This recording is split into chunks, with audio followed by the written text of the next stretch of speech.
All right. Well, welcome to Math 103. I'm Chris. You do not have to call me Dr. Greg. I happen to be Commander Greg for HOA. I work at in the J39 for CJTF HOA, Information Operations. So I've seen a few of you guys around here and there. One thing I recognize about all you guys is that we're all very busy around here. This is like a part-time thing that you've decided to do. Is anybody crazy in taking 2 classes this semester? Yeah, you're all crazy. 1 class is hard enough. 2 classes is crazy, but I'm sure you'll do fine.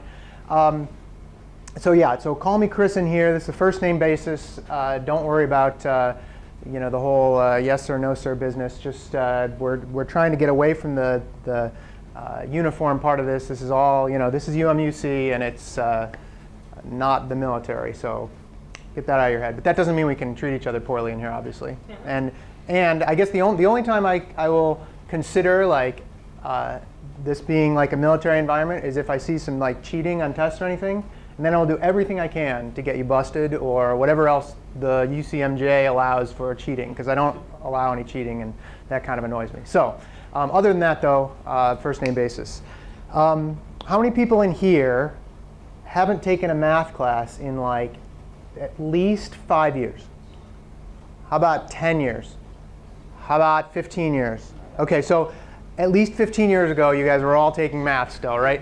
You don't have to raise your hands, but how many people, don't raise your hands unless you want to, but how many people are like, oh my gosh, I'm taking a math class again, this is going to kick my butt, right? Yeah, please don't worry about that. So the first couple days, so we do have a slightly compressed schedule, and I'm actually to blame for that because I actually rotate out of here 10 October, so 46 days, not that I'm counting. But I'm actually, so we have to have the class 1 week shorter. What I've done is I've made it so there's 1 fewer test, which is probably a good thing, although the tests tend to be a little easier than the final. So I will be generous with your grades if you put the work in. Let me put it that way. As far as being worried that math is going to kick your butt again, even though it may have when you're in high school or whatever all other math classes you've taken, don't worry about that. We do have a lot of class time to get through some of this stuff. We also have the Thursday sessions, which my idea about the Thursday sessions, the best way I think to do it is to work on the homework, where basically I'll project the homework problems on the board, and then we'll go through any problems you have on the homeworks.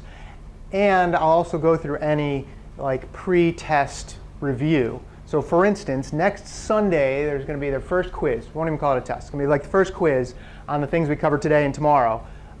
It won't even be on the stuff we cover on Saturday. So just today and tomorrow's stuff is going to be, well, maybe a little bit on Saturday.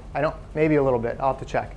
But it's not going to be too bad. We're going to have review. I'm going to already give you a review packet for the test tomorrow, and so on and so on. But it's kind of because we have a compressed schedule that we need to do it that way. Going back to being busy, I know everybody's busy, and I know we all have high-stress jobs because we're out here in 1,000-degree weather and dusty and dirty, and people outside the gate who might want to shoot us and things like that. Although there could be worse places in the world, as you all know. But I'm flexible in that I understand if you have to miss a class. You'll notice a couple people aren't here tonight. There's actually supposed to be 18 people in here, even though there's technically 16 seats. You can blame Christian for that. He said, oh, I only put 20 in there. I'm like, look, there's not enough, not even space for 16. But anyway, so if you have to miss a class, just let me know. Just send me an email, or you can just let me know ahead of time if you can, if you're going to miss class. I mean, if you have to get taken away for something right before class, whatever, tell me the next day. Say, sorry, I missed class. What did I miss? One thing you'll notice, I'm wearing this silly microphone, and there's a camera back there. All the classes I put them on YouTube. So I just tape the class, and so if you happen to miss a class, you can always go and watch it the next day. When you try to watch it, go to the lowest quality, because the streaming here is so terrible.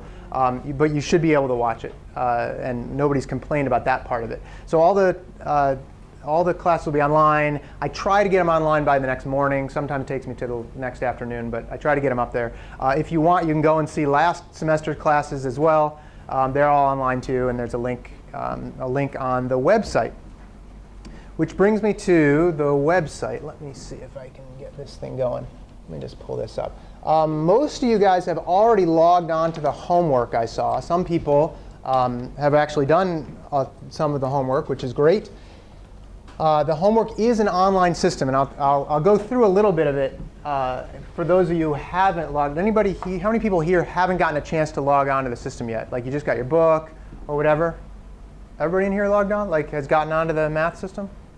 Really? Oh, then do I need to go over how to use the homework system? I'll go through it real quickly. It's not that bad. But if you haven't logged on, this is the little thing from your book. It might look a little different. There you go. On how you get on. The homework is online. The nice thing about this homework is that I hate it when it does this. Hold on. Postpone. I tell this to postpone 4 hours, and it postpones 10 minutes, and then asks me again. I know. It's kind of crazy. So the homework, I do this online homework reason for like 10 reasons, but the top 3 reasons. Number 1, honestly, I don't have enough time to like grade all your homeworks. Okay, so I'll be quite frankly there. I'm not going to sit here and grade all your homeworks. But number 2, all the homework is already online. If you haven't seen that yet, you can work on as much of this homework as you want now. There's 1 assignment a week, which isn't too, and there's actually only 6 assignments total in 7 weeks, so you don't have a homework assignment. I guess you don't have one the last week, I think. Let's see, this one's due 10/6, so I guess you do. Oh yeah, there's 7 weeks, but yeah, you don't have one due today. In other words, there's 6 total assignments. You can work on them as much as you want. By the way, you can redo problems if you get it wrong. So everybody has a chance to get 100%. So if you miss a problem, select similar problem. It will let you redo it, and then it will you'll still get credit for that. So I think it's a little better in that sense. Some people don't like this system very much because it's kind of annoying when it asks you for fractions and things. You don't know how to type them in. We'll go over some of that. If at any time you find that the computer system isn't letting you put in the answer that you think is correct, just skip it and tell me, and I'll give you the credit for it. I mean, this is not like I'm not like trying to make it you against the computer. Okay? So let's see. The first thing is I don't want to grade. Second thing is you get the opportunity to work on all the homeworks now. The third thing is the system will actually teach you how to do a lot of these problems. It's actually kind of cool. If you have no idea how to do the problem, I'll go through it. But there's a button you click, and it lets you go through the problem step by step, and it tells you what to do. And it says, here's how you do it. And then you get to retry on some other problem. So it's actually, a lot of people found that really helpful last time when they said, yeah, I didn't get how to do that, but I just went on the homework, did like 3 of the same problem, and then I knew how to do it after that. So whatever you don't learn in here, you can learn through this system. So I think it's actually pretty good from that standpoint. Okay? Any questions on that? Let me show you a couple of things what to do. Once you log on, you'll go to the assignment, and you'll get all the questions. And yeah, it looks like there's a ton of questions, right? There are. There's 117 questions. But look, there's 117 questions due next week, right? And the questions are not exactly, at least for this week. And by the way, there are fewer and fewer questions generally each week. So they get a little harder, like a little longer to do, but there's fewer of them generally. So like this is easy. Okay, what does it say? It says select either less than or greater than. And if you don't remember that symbol, you'll learn it right now. Remember this? Less than looks like that. Greater than looks like that. Right? I always say if, let's see, 6 is less than 7. I always said it's like an alligator. Can't draw an alligator. And he's like wants to eat the bigger number. Right? So that's how I remember. Except I always did it wrong because that's actually less than. Right? Ah, yeah, this is 6 is less than 7, right? He wants to eat the bigger number. Well, OK, so all right, he wants to eat the bigger number, but that's not necessarily greater than. But same one here, right? 7 is greater than 4. He wants to eat the bigger number, right? Well, anyway, now you know. Less than, so some of the questions are really simple, like this one, right? Negative 13 is blank of 3. How about less than? So you just click on it, and then you do final check down there, and it says well done. It always gives you a little well done. Okay? And then it goes on to the next problem. I think you just have to hit enter, hit the next problem. OK, let's get this one wrong. Negative 3 is what of negative 2? Negative 3 is, we'll pick greater than negative 2, just to see. See what happens? Says not correct, and it tells you why. Right? And then it goes, oh my god, now I got a problem wrong. Right? Well, what you do is you just click similar exercise, and you get to redo it. Right? So pretty nice. I mean, you just and then if we didn't know how to do these, right, we would go view an example or help me solve this, and it walks you through. You see, I don't know how it's going to give you an example. Oh, OK, it gives you a number line and whatever. To determine if negative 11 is less than or greater than negative 7, et cetera, et cetera. OK, you having trouble seeing it? Yeah, I can't see. I'm blind. I forgot my glasses. Oh, no. You want to sit up front today? Why don't you sit up here? Just grab a seat up here. And next time, bring your glasses. So negative 11, so it tells you how to do it, right? And then it gives you, and then blah, blah, works you through it, works you through the whole thing, and then it lets you do the problem again. And it'll also help you solve it where it tells you what to put.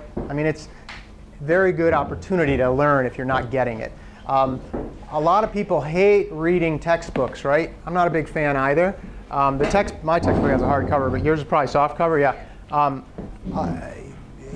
This is actually a pretty decent textbook, but it's still a textbook, and reading it is not that fun. So I think you'll get most of the stuff from either class or the online stuff.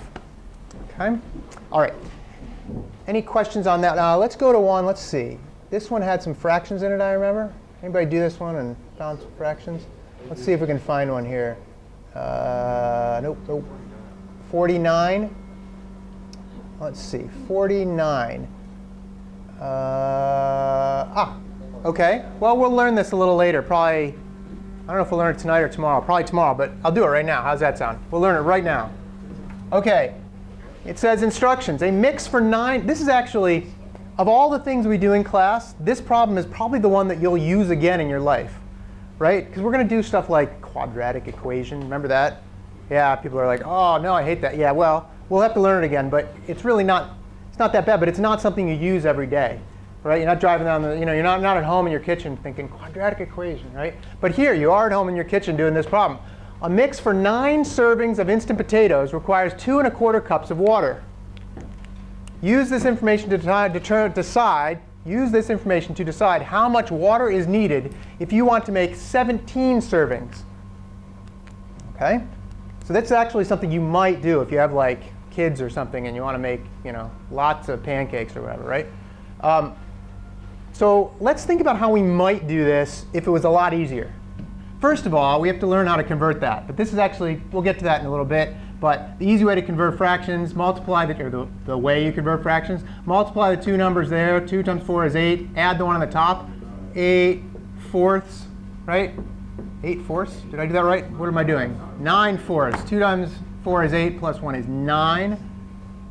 OK, 9 fourths. OK, so that's how much water you start with. Now, I guess you could do that, 2 1/4 cups of water.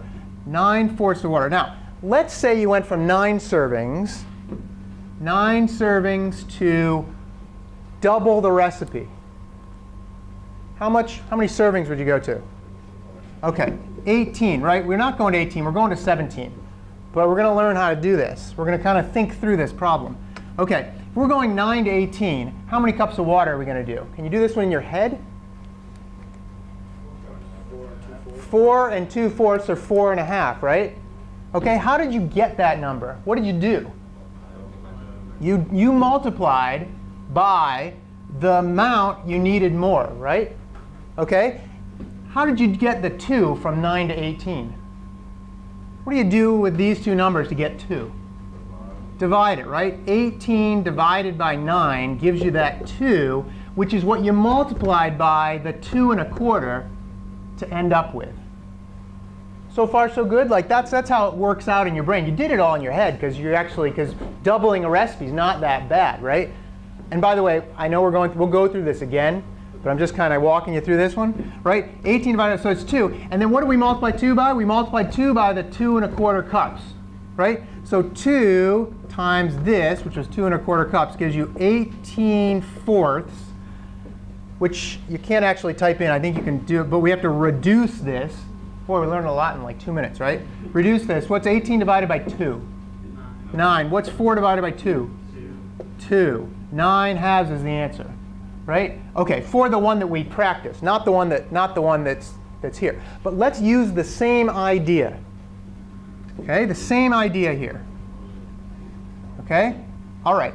We're not going from 9 to 18. We are now going from 9 to what?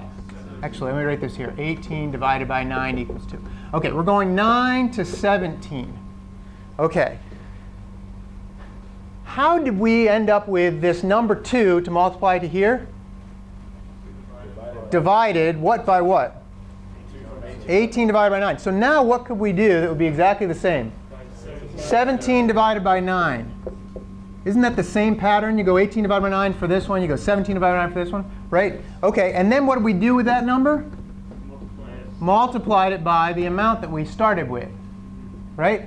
OK. So let's see if we can do this. 17 ninths times 9 fourths. You can actually, yeah, you can actually do a little trick on this. We're going to learn how to multiply these fractions later.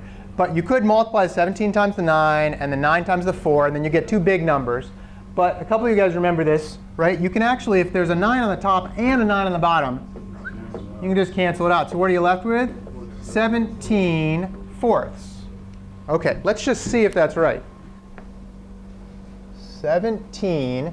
And then you got to do a fraction, right? Well, there's a nice little thing over here. These little guys way over here are fractions, right? Oops, you know what? You got to do it first.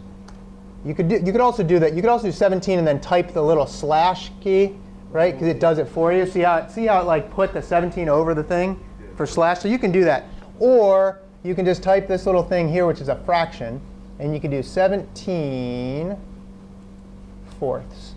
You hit enter, and it says, well done, woohoo, right? So we got that right. And the idea behind this is you're trying to find the ratio of the difference in amount of servings, and then you just multiply that ratio by the amount that you wanted. Let's do one more just while we're on it here. What if I said, OK, I don't want to make, who makes 9 servings of instant potatoes, right? I don't want to make 9. I want to make 4.5. OK, I've got my wife and 2 kids, and the dog gets a half serving of instant potatoes, right? OK, how would we do that? If we want to do half the recipe, what would we go from? 9 to what? 4.5, or let's see, 4 and 1/2, which is what in, what did we say that was? Or actually, yeah, 9 over 2. 9 over 2, OK. So 9 to 9 over 2. And then what did we do? How did we get from, remember before it was 18 to 9, or 9 to 18, and how did we get that too? We divided. Is it possible to divide 9 halves by 9? It actually is. You actually do, what you do is this. You do 9 halves, and again, somebody just picked, one of you guys over here picked this question, so this is not like the order we normally were going, so don't worry if you're like, oh my god, it's too fast. Don't worry. 9 halves divided by 9. Can we write 9 as a fraction? Yes. How do you do it? 9 divided by 1. 9 halves divided by 9 over 1. Well, it turns out, and we'll go through this again later, that when you divide, that's really multiplying by the reciprocal. In other words, reverse this. So it's actually divided times 1/9. OK? Yeah, 1/2. So you end up with, you cancel the same thing, equals 1/2. So we want to halve the recipe. OK, did that make sense? 2 1/4 to 1/2? I don't think that made sense. Hang on. 9 servings to half of that. We should have half of this, which is 1 1/8. That didn't make, we didn't do it right. What's that? Well, you got the 8th one. Sorry, I just did 2 1/4 and 1 divided by 2. But don't worry about that. Hold on. Let's see what we did wrong. 9 to 9 halves means you do this divided by this, which is 9 halves divided by 9 over 1, which is the same as saying 9 halves times 1 over 9. We did. Oh, I'm sorry. We didn't finish the problem yet. Sorry, we didn't finish the problem yet. Right. 1/2. Of course. Well, of course it's 1/2 because we're halving the recipe. Right. So now we're going to multiply the 1/2 by the 2 1/4, which we said before was 9 fourths. 9 fourths, which is going to be 9 divided by 4 times 2 is 8. 9/8 of a cup of water. 1 1/8. Yeah. OK, anyway. All right. All of that we'll relearn a little slower next time. OK? And if you already were like, I got that, good. OK, questions on how to do the homework online. If you do have problems, just email me. We'll work it out. Okay? All right. Now, that's the homework. Yes, I want to leave this page. OK. Online, there's a website, and this is where you'll find all the videos. OK? It is on your sheet here. Let's see. It's on your sheet here. It's http://ecosimulation.com/my name, which is Chris Craig, /math103. Should work from the should work from the base computers. The home page doesn't work for some reason, but they block it because it's a blog, something like that. But anyway, so all the videos will be right on here. It will end up looking something like this. I'll click on the class from last time, and if it comes up in a sec, well, there it is. It will end up looking something like this, where there's one video, and then the next video, and the next video, and so on. So real easy to find the videos. Okay. And you'll see I wear the same shirt every third time or something, because I only have like 3 shirts. OK. So anything you need from the website. The other thing on the website is the syllabus itself, which this gives part of the syllabus, which is a little bit of the grading and so forth. But the actual syllabus itself gives a listing of, I should have put it on this sheet, but I forgot, a listing of the course schedule, which is right here. So like today we're going to do 5.2, 5.3, 5.4, and then et cetera. OK, so it's a lot of sections per night sometimes, but we go through them pretty quickly. OK, and the first few are definitely pretty straightforward. OK. All right. What else? Calculators. Calculators. Does everybody have a calculator? If you don't, that's OK at this point. If you don't have a calculator, I actually ordered a bunch, and I got some, so I can let you borrow one. The calculators that I have are these TI-30X2S1s or whatever. We will learn how to use those. There's a number of buttons on here you're going to have to learn how to press for some of the things we do, especially when we get to mortgages and things like that. We'll actually learn how to calculate your mortgage payment if you happen to have a mortgage payment, which is kind of cool. All right, it's actually not. It's a big, huge, giant formula, but it's not that hard. And it's kind of cool being able to, if you ever get a loan or something, you can go in and say, oh, I know how to do this. But or you can just go online and there's like all sorts of things to do that. Let's see, what was it about? What else was I going to say about the calculators? Oh, yeah. So if you don't have one, that's OK. You can borrow one. I don't think you'll need it. We'll need them tonight, but that's it. Sometimes I got some calculators like this one. Let's see. How do I turn this one off? I don't remember. There we go. This calculator, the batteries died, and it's not one of those fancy solar ones, right? So I had to modify it. I opened it up, and I'm an electrical engineer by training, so I opened it up and I taped some big batteries on the back, and it's there's a couple of Franken calculators in here. Don't get one of those if you can help. I mean, you could get one, but all right. Any questions on the syllabus or the class itself, or me, or anything else? Pretty straightforward stuff. OK. I do urge you not to freak out about this stuff, because you'll do all right. And that's, by the way, that's again the other reason for the Thursday sessions is if you do find yourself falling a little bit behind, come to the Thursday session if you can. OK? All right. OK. Let's see. Oh, by the way, a lot of this class. OK, so the class is supposed to go from, what do we say, 6 to 9:30 or something ridiculous like that. Is it 9? 9. You're right, 9. I do not think I will ever keep you here till 9, OK, for what it's worth.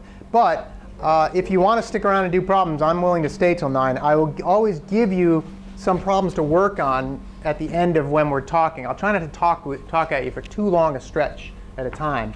I probably already have.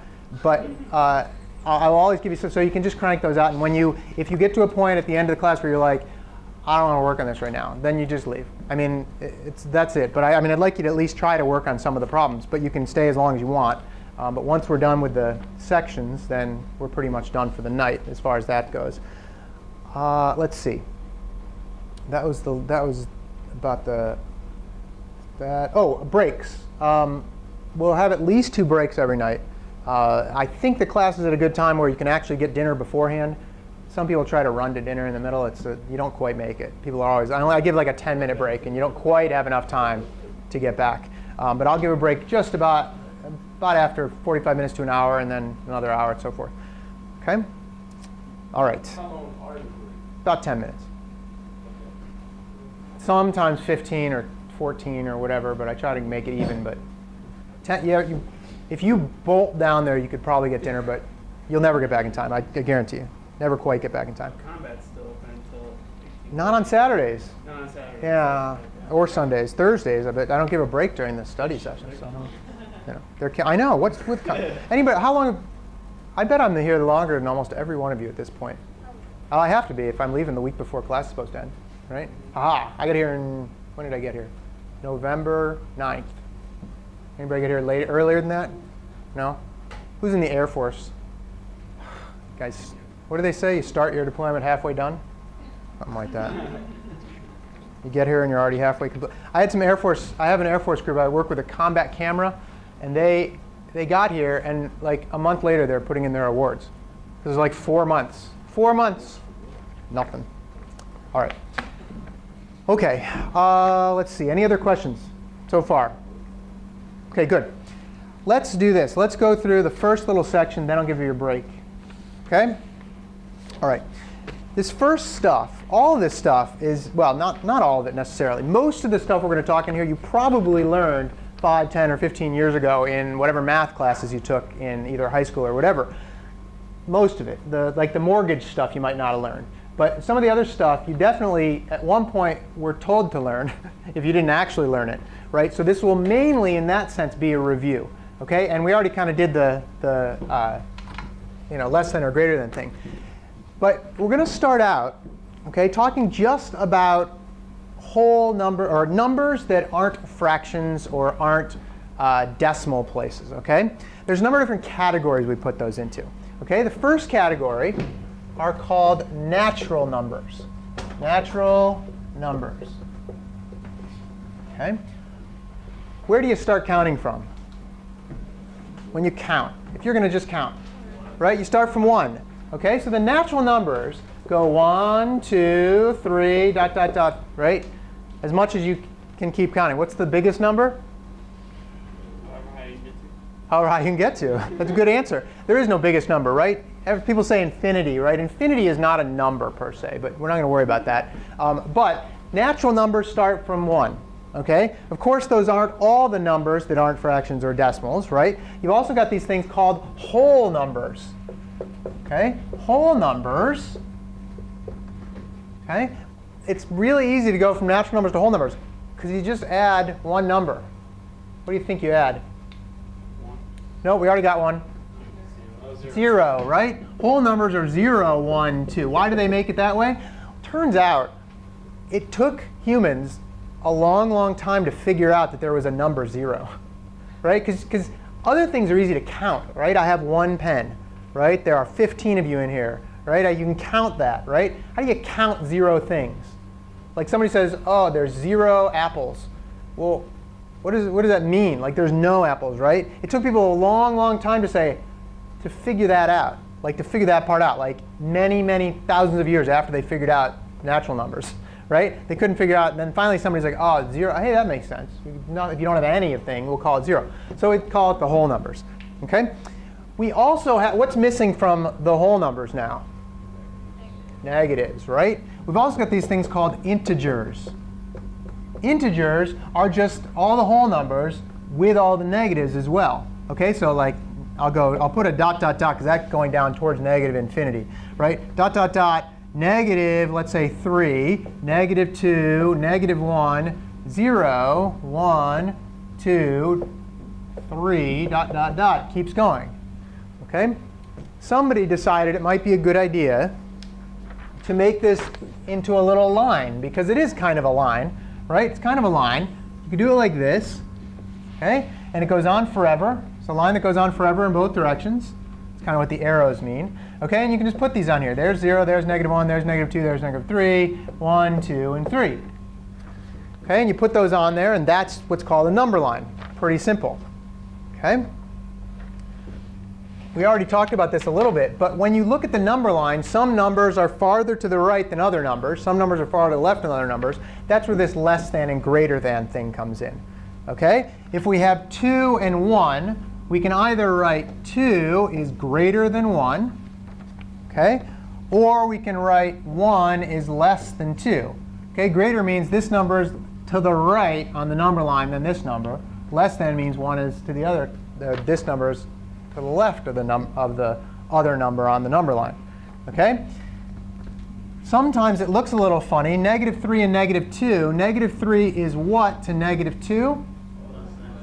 It's actually less than, even though 3 is actually greater than 2. Okay? We'll talk about how to, what that actually means in a little bit. Okay? All right. I might ask you somewhere to graph a number on the number line.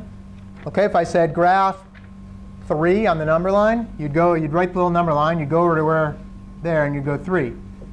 Okay? But you should probably put some other ones in there too, like 0, 1, 2. You should put the other ones in there, and that's where 3 is. Not hard stuff. Okay? All right, I won't make you do too many numbers on these number lines, but every so often we'll talk about number lines in general. Okay? All right. So when we say that -3 is less than -2, whoops, okay, but the number 3 is bigger than the number 2, what we're kind of saying is, how far is this number from what number? 0, right? -3 is 3 away from 0. Even though it's negative, right? It's 3 away from 0. Okay? We call that the absolute value. I'm going to erase some of this stuff. By the way, you can either take notes or not. It's up to you. If I start erasing stuff and you're still writing, just yell at me, and I'll stop. I'll try to make it slow enough that you can copy it all down. Instead of just copying, I'd rather you pay attention. I mean, you can certainly copy it down if you want to, but paying attention is better than trying to get all the words and numbers down. OK, we've got this thing called the absolute value. Okay, the absolute value is just the distance from 0. Distance from 0. Okay, and we write it like this. We say we have a line on one side of the number, we write the number, and we write a line on the other side of the number. And when we read that number, we say that number is the absolute value of 2, which is how many from 0? 2. Okay? And then if we could write absolute value of -3 is how many from 0? 3. So it's pretty darn easy to convert from this to this. If it doesn't have a negative sign, you just write the number. If it has the negative sign, you get rid of the negative sign and write the number. Done. Right? That's it. Okay? You can add absolute values together. You just got to do that conversion at some point. So if you said absolute value of 2 plus the absolute value of -3, okay, what you'd do is you'd say, what's this number? 2. What's this number? 3. What's 2 plus 3? 5. Pretty simple. Okay? And by the way, this is called addition, right? So we know how to do addition. You take the two numbers and you take the total, right? You just add them together, right? One of the things about this class, I'm going to say a phrase and some of you are going to cringe. We have a lot of word problems in this class, right? I know, we're cringing over here.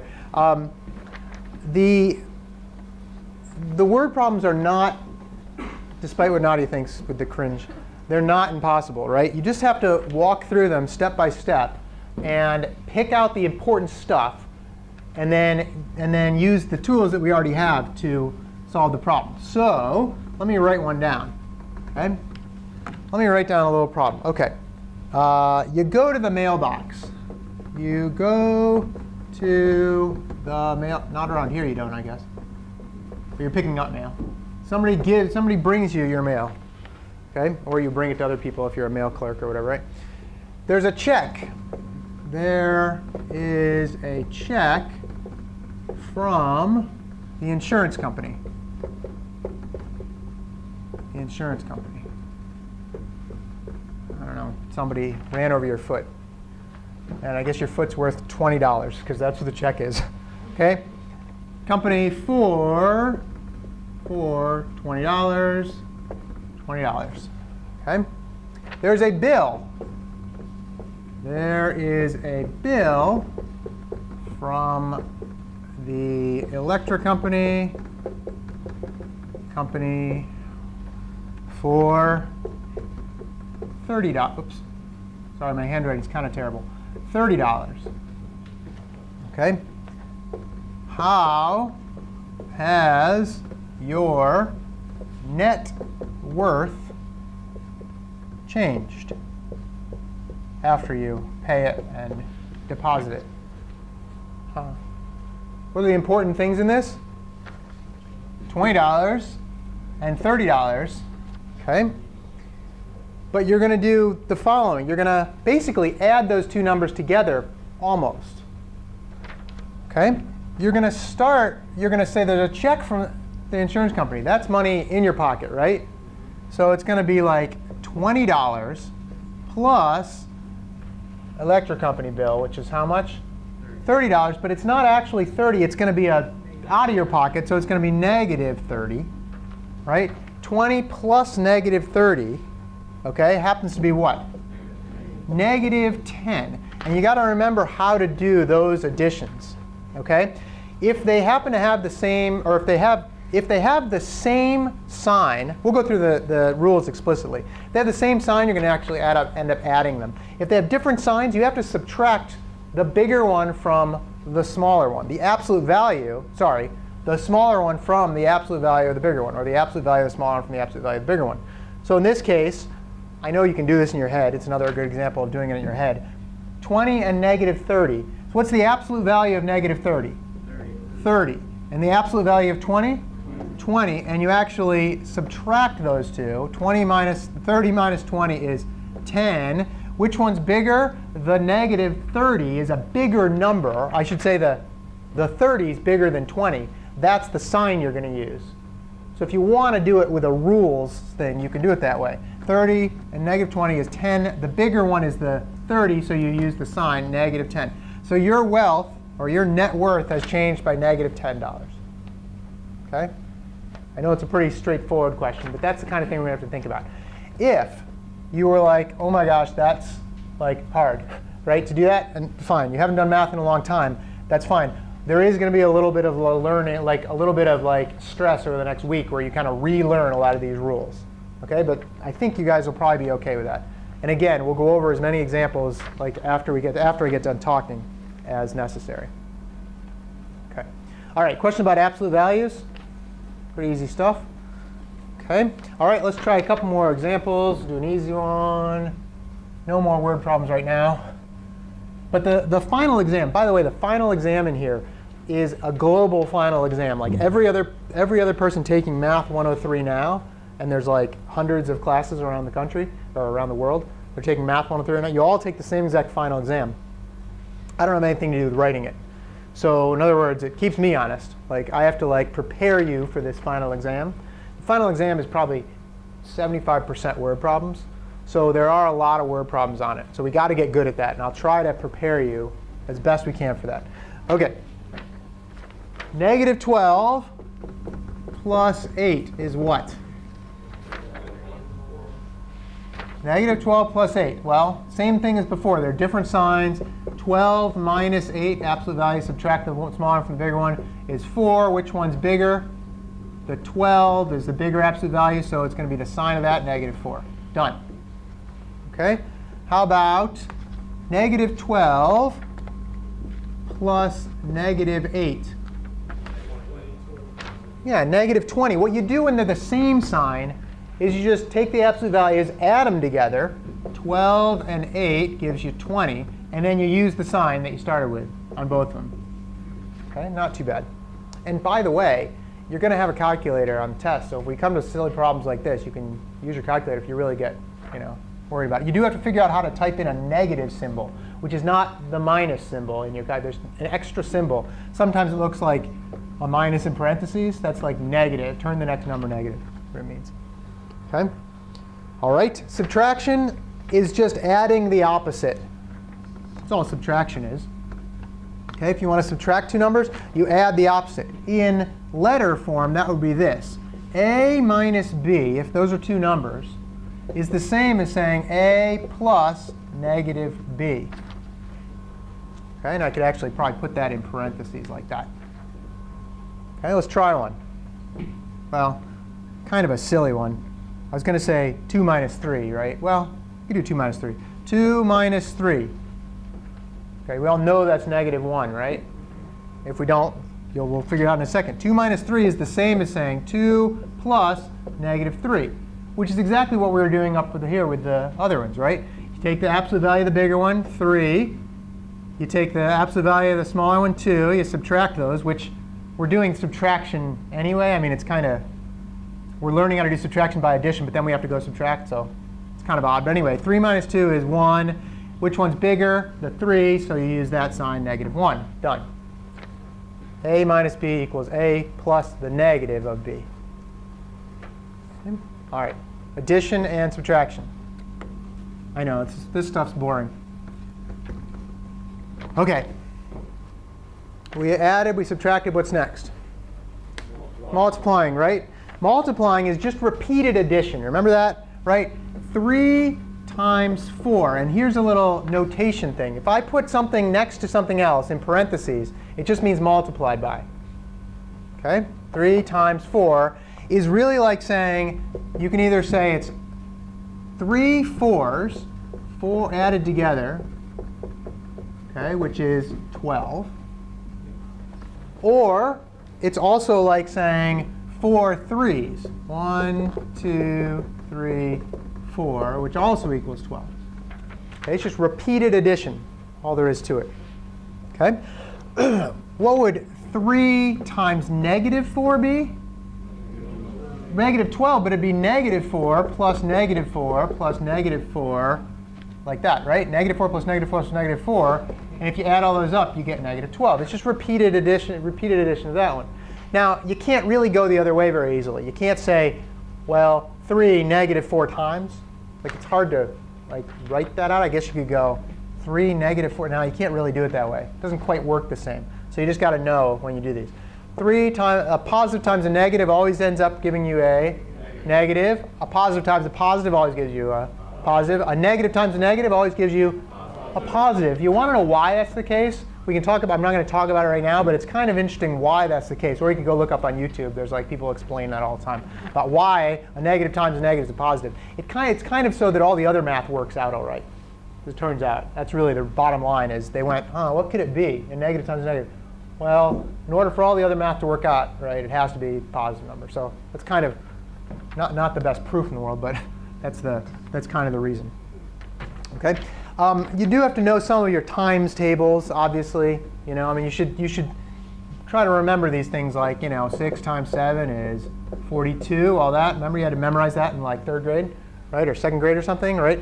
All the ones up to 10, you should probably know pretty quickly, only because you'll have to do them somewhat quickly in general. And again, you'll have your calculator. So if you forget those things, if you go, what is 72 divided by 9 again? I forgot, right? You go, oh, it's 8. Duh, So you'll have to do some of those in your head. OK, let's see. We went through that, OK, subtraction or addition, subtraction, multiplication. There's one left. Division, right? Division, when we divide integers, dividing integers, sometimes we can end up with non-integers. Okay, we can end up with things that aren't numbers that you can count. If you multiply two numbers that you can count together, you're always going to get another number that you can always count. Right? 5 times 4 is 20. Well, you can count 5, you can count 4, you can count 20. 5 times negative 4 is negative 20. You can count all those things, right? They all fall on the same number line. Division is the first one where that doesn't quite work, right? But we can use examples where it does work out, right? Like 80 divided by 4. Well, if you want, you can do it on your calculator, or you can remember how to do that with this. You might have learned it a different way. Some people I found out learned it a different way. I learned it this way, where you put 80 there and you put 4 there, and you do it the long way. You won't have to do that very much in this class. Don't worry about that. 4 goes into 8 how many times? 2. 2 times 4 is 8. Right? 8 minus 8 is 0. Oop, what did I do wrong here?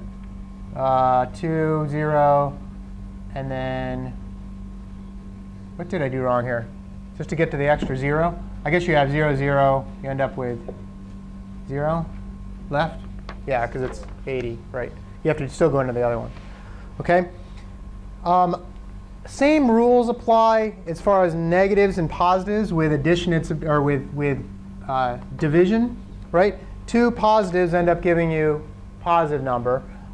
60 divided by negative 10, right, gives you negative 6, because a positive divided by a negative gives you a negative. Negative 60 divided by positive 10 also gives you negative 6. Okay? And then 2 negatives divided by each other, you get back to that positive thing again. Okay? Not so bad there. All right. You know what I'm going to do? I'm going to wait, because it's been 50 minutes of me talking to you. I'm going to wait to do order of operations for right after the break. So let's come back at 7. All right. Let's get back to work here. Aaron will catch up. If you look in your textbook, and you do not have to do this now, but on page 246, there are these things called order of operations. It's not too bad. Anybody remember what you might have called it in high school or whatever? Parentheses, exponents, multiplication, division, addition, subtraction, which was, remember the term for that? Please excuse my dear Aunt Sally, or PEMDAS. Okay, this is what you might have, DAS. You might have learned something like this. This is actually incorrect. No, it's perfectly correct except for 2 things. Parentheses, exponentiation. I think it's exponentiation. Okay? Hey, Aaron, we just started. Multiplication, division, addition, subtraction. These 2, multiplication and division, are not necessarily in that order. Okay? You do them from left to right. So for instance, 5 times 6, I'll write the little time symbol. Sometimes I'll just write the parentheses or just write it with a dot. 5 times 6 divided by 4, okay? You do it from left to right. Okay, so you do 5 times 6 then divided by 4, 30, and then divided by 4, right? Multiplication, division. If it was 5 divided by 6 times 4, according to PEMDAS, you might think, oh, okay, I did no parentheses, no exponents, multiplication. First I do the 6 times 4. Wrong. Don't do that. Okay? You have to group the multiplication and division together, and you know that whichever one you see, if it's multiplication or division, then you do that one from left to right. So it would be 5, then divided by 6, and then times 4. So the answer you get from 5 divided by 6, you just multiply. You'd multiply it by 4, right. Okay? Let's make it a little bit easier in this case. Let's say it was 18 divided by 6 times 4, right? This would be 18 divided by 6 gives you 3. I always write it down for the ones that are really long. Step by step is the way you want to write these things down. Okay? 18 divided by 6 gives you 3 times 4, and then 3 times 4 gives you 12. So that's the answer there. Okay? That is different, by the way, than if you try to do the multiplication first, because then it would be 18 divided by 24, which is not 12. Okay? So always remember PEMDAS. By the way, it's exactly the same thing for a. Who did I miss before? What's that? Oh, you're right. OK. All right. OK. OK, so the multiplication division comes in its own session, left to right. OK? And then you do the addition and the subtraction, left to right as well. Same deal. OK? 18 minus 6 plus 4 means 18, then minus 6. 18 minus 6 happens to be 12. 12 plus 4 gives you 16. OK, there's your answer. It's not 6 plus 4 and then do the 18 minus. What's 18 minus 10? 8, right? 18 minus 10 is 8, which is not the same as 16. So you got to remember the rules correctly for this one. Okay, remember them correctly. And we'll do a bunch of practice. The homework has a bunch of like annoying ones, right? They're really hard, like not hard, just really tedious and annoying, and you'll want to throw your computer on the ground when you do it. Don't do that. You can curse me, but don't throw the computer. OK, so let's try a couple more examples here. Let's see. We just did one like that. Let's do this one. -2 cubed. Well, let's look at that first. -2 cubed. All right. In this case, the exponent comes first before any of this like negative, positive addition, subtraction stuff. What's 2 cubed? That means 2 times 2 times 2. 2 times 2 is 4. 4 times 2 is 8. This means -8. It doesn't mean, well, it wouldn't really matter in this case, but it doesn't mean -2 times -2 times -2. It means 2 times 2 times 2, and then do the negative part. OK? All right. And this, on the other hand, is what I just said. This, OK, means -2 times -2 times -2. OK? So a better example might be -2 to the 4th versus 2 to the 4th. Right? 2 to the -2 to the 4th. Well, 2 to the 4th is 2 times 2, which is 4, times 2 is 8, and then times another 2 is 16. So this is going to be equal to -16. OK, this one's going to be equal to -2 times -2 times -2, oops, times -2. -2 times -2 is +4. +4 times -2 gives you -8.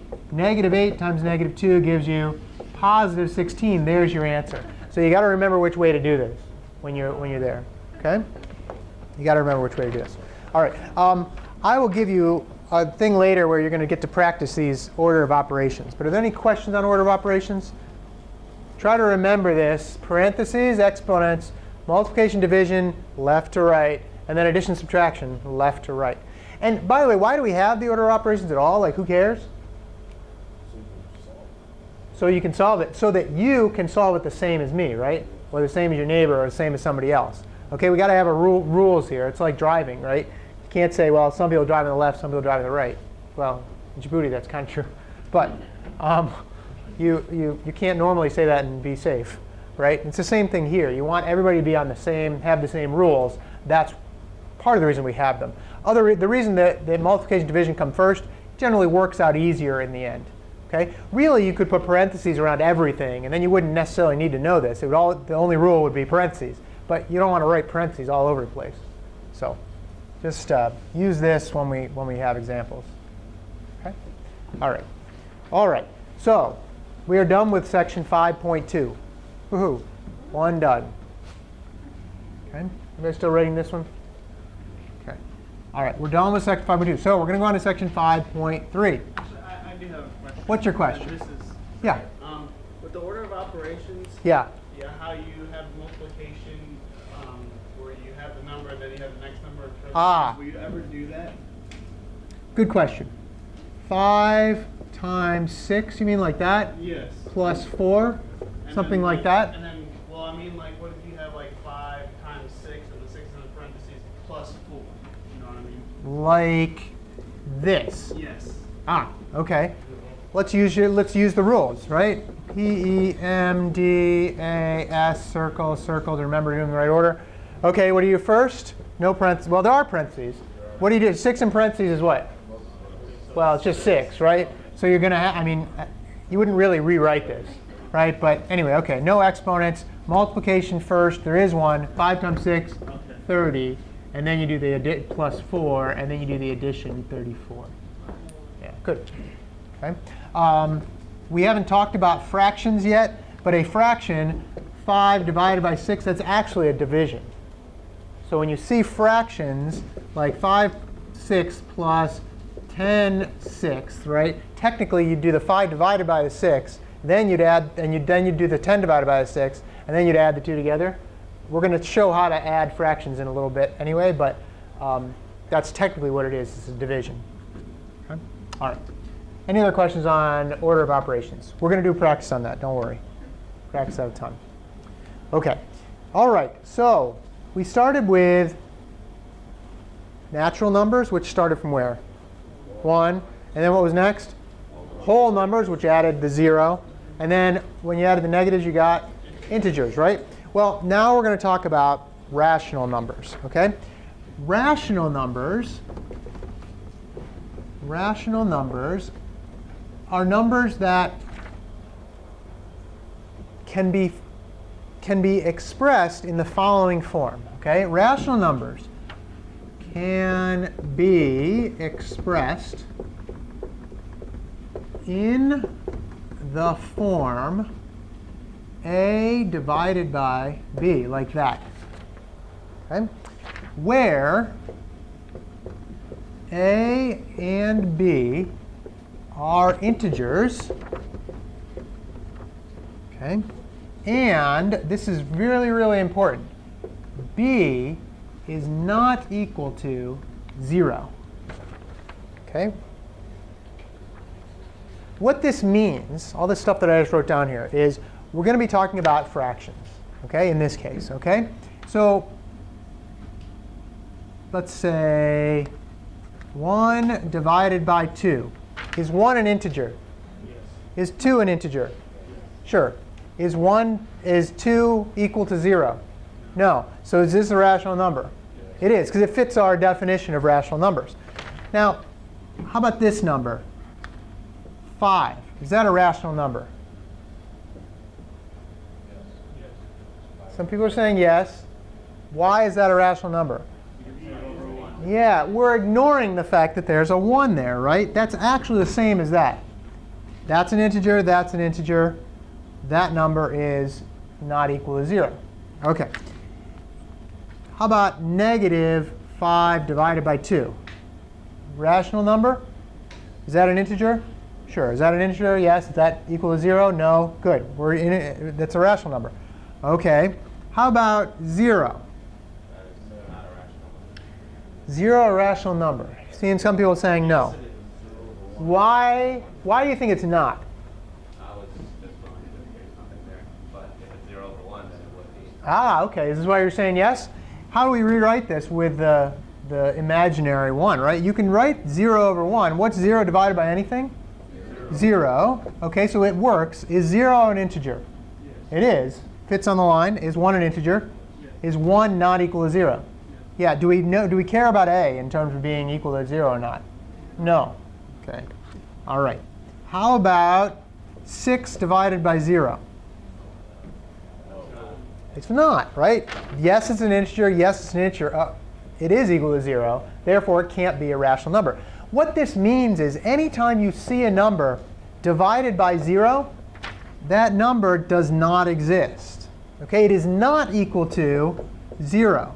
Some people say, well, we're dividing something by 0 times, so it's just 0. It's not true. OK?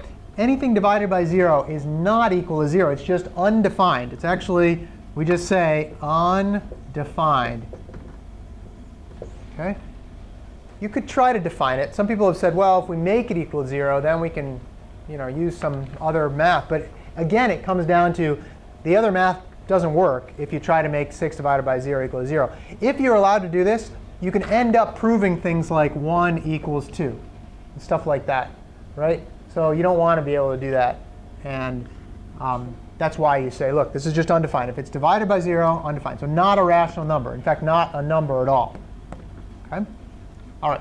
So those are integers. Lots of cool things happen when you have integers. OK? There are some things that aren't integers. We're going to get to those in a little bit later. OK? But you can do some interesting things with integers. By the way, what is a called? Anybody remember this one? Numerator. Let me write it over here. A over b. A is the numerator, and b is the denominator. I will never ask you define what this number is on the top, but I might say, hey, the numerator over here is this, and you just got to know it, right? It's just a little math vocabulary you have to know. OK? All right. So we have some cool ideas when we talk about, oops, sorry, that one's the numerator. We have some cool ideas when we talk about fractions. We can talk about equivalent fractions. Equivalent fractions, not for ACTR on it, there we go, are fractions that equal each other, right? If, I'm going to write some letters on here again, C is not equal to 0, and A over B is rational, okay, then A times C over B times C equals A over B. Okay, let's explain what that actually means. A over C and B over C. So let's pick A and B to be 2 and 3. 2 divided by 3. Okay, and let's pick C to be equal to 5. 2 over 3, A equals 2, B equals 3, and let's say C equals 5. Okay, A and B and C. Okay, 2 times 3, what this says is 2 over 3, 2 times 5 divided by 3 times 5 is equal to 2 over 5. I'm sorry, I'm a liar. 2 over 3. Okay? Let's see if that makes sense. 2 times 5 is what? 10. 3 times 5 is what? 15. Okay, so we're saying that 10 over 15 equals 2 over 3. Try it on your calculator if you want. 10 divided by 15 should give you 0.66666666 repeating. 2 divided by 3 should give you 0.666666 repeating, which means they're the same. Okay? And all we're saying is, hey, we're going to be able to reduce certain fractions to the lowest, well, the smallest fraction possible. Okay? We'll get there. All right. We call this lowest terms, by the way. Okay? All right. A rational number is in lowest terms if the numerator and the denominator have no common factors. In other words, does anything go into 2 that also goes into 3? Besides 1. Good catch. Okay, besides 1. Anything going into 2 that also goes into 3? No. So that's actually in lowest terms. Okay? Does anything go into 10 that also goes into 15? Sure. 5 goes into 10, and 5 goes into 15. And that's how we're going to do this reducing business. Okay? What you do to go from a fraction to its lowest terms is you find that greatest common divisor, or divisor. Okay, let me erase this. Okay? And then you divide both by that. Okay, so to reduce a rational number. Okay, divide the numerator and the denominator by their greatest common divisor, or I don't know how to pronounce that. Divisor. I'm going to call it divisor. I-S-O-R. The greatest common divisor. Which means you have to find the biggest number that goes into both of those. Okay, we'll do some examples where the biggest one isn't the one you might necessarily think of. There are other ones. Okay, you can do that. Okay, let's try one. We did that one, but let's try another one. Okay, 20 divided by 55. Some of this is a little bit of guess and check. If you forget, like if you don't necessarily know off the top of your head, well, you have to kind of check a few different numbers. Okay, and sometimes, unfortunately, the homework always requires you to reduce these. I will never require you to reduce them on tests. Okay? Why is that the case? Well, I mean, you probably should get in a habit of doing it. But if you get this far, I'm not going to take off extra points if you if you don't reduce it. I'm just not, the homework will not accept it. So you'll have to practice it anyway, but I'll do it. OK, the greatest common divisor of both of these. What goes into 20 that also goes into 55? 5. Yeah, off the top of your head, you might be able to recognize that one, right? 5. 5 goes into 20. So you do 20 divided by 5 4 times. And 55 divided by 5 is 11. OK, is that in lowest terms? It is. You can't divide anything besides 1 into 4 or 11 or and 11. OK? All right. Let's try another one. Oh, and by the way, a lot of times, well, first of all, if there's even numbers, just keep dividing by 2 until there's no more even numbers, right? And then you might have to think a little bit. Because you know that as long as it's even numbers, it's always going to be divisible by 2. So you just keep dividing by 2. That's the easiest way to do it. There are other ways, formulas and things for finding greatest common divisors, but I don't worry about it most of the time. 18 divided by 12. OK. What goes into 18 that also goes into 12? 6 goes into 18. 6 also goes into 12. 3, I heard 3. 3 goes into 18. 3 goes into 12. And 2. 2 goes into 18. 2 goes into 12. Or 6. The greatest one happens to be 6. So if we know that off the top of our head, we can just divide both by 6. And you'll get 3 divided by 2. Right? Or you could use Chris's little trick, which is just they're both even. Just start dividing by 2. 18 divided by 2, 9. 12 divided by 2 is 6. Now you do it again. Well, now you can't do that again. You can't. This one's odd, so you can't divide it. Now you might be able to see, oh, OK, it is 3 is now the greatest common denominator. 9 divided by 3 is 3. 6 divided by 3 is 2. There's your answer. It's just one extra step. But if you can't figure out what the greatest common divisor is, you can do it that way if they're both even. OK, question? Correct me if I'm wrong. Can't you write that into another form as well? You can write this in another form. We'll get there. You mean write it with you would write it as 1 and 1/2? Yeah, we'll get there in a bit. No, you're not crazy. No, you got it. OK, try this one on your own. 54 divided by 45. 54 divided by 45.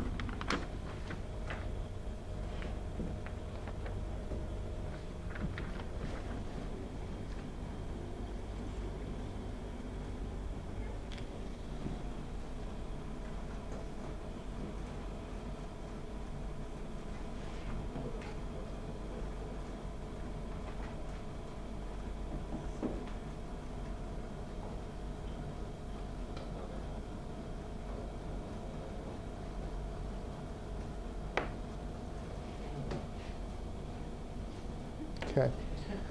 All right. OK, what goes into 54 and goes into 55? I mean 45. All right. 9, right? This is that one where you have to kind of remember your times tables. Or you just start on your calculator and go, let's see, 54 divided by 2. 45, nope, not going to be 2, not going to be 4, not going to be 6. You start doing it, you'll end up going, 54 divided by 9 is what? 54 divided by 9 is 6. 45 divided by 9? 5. The nice thing about these, especially if you have a calculator, just check your answer. Do 54 divided by 45 in your calculator. Remember that number. Then do 6 divided by 5 and see if those two numbers equal each other. And if they do, you're done. Well, as long as this one's reduced all the way. OK, not too bad to check these things. OK. All right. So let's see. Rolando, was it? OK, Rolando just said, hey, is there a better way or a different way to write this number? There is. OK, so you're about 1 page ahead. OK, there is a different way to write this number. OK, you can write this in what we call an improper fraction. OK. Actually, no, sorry. This is an improper fraction. OK. An improper fraction is when the top is bigger than the bottom. In other words, the numerator is bigger than the denominator. OK. It's called an improper fraction. Why is it improper? Well, just because the top's bigger than the bottom, right? I will never make, maybe I will. I might ask 1 or 2 questions on the test where I say to convert back and forth, but that would be it. You'll never see it again. If you leave it in this form, I'm never going to ask you to besides that one case, to convert it into some other like fraction. But we do need to kind of realize how to do it. Okay? If we have something like 2 3/4, okay?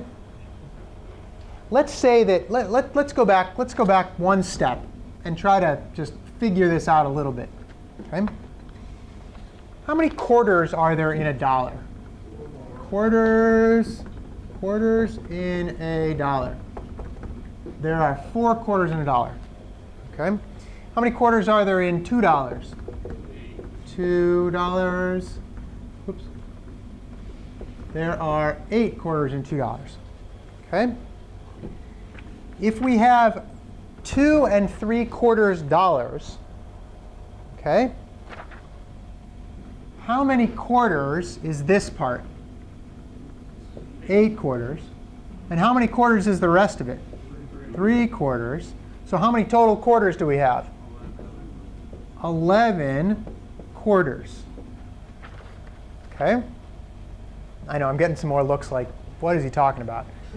It's just kind of to show you that the number out here is the total number of whatever the bottom part is. Okay? One of those.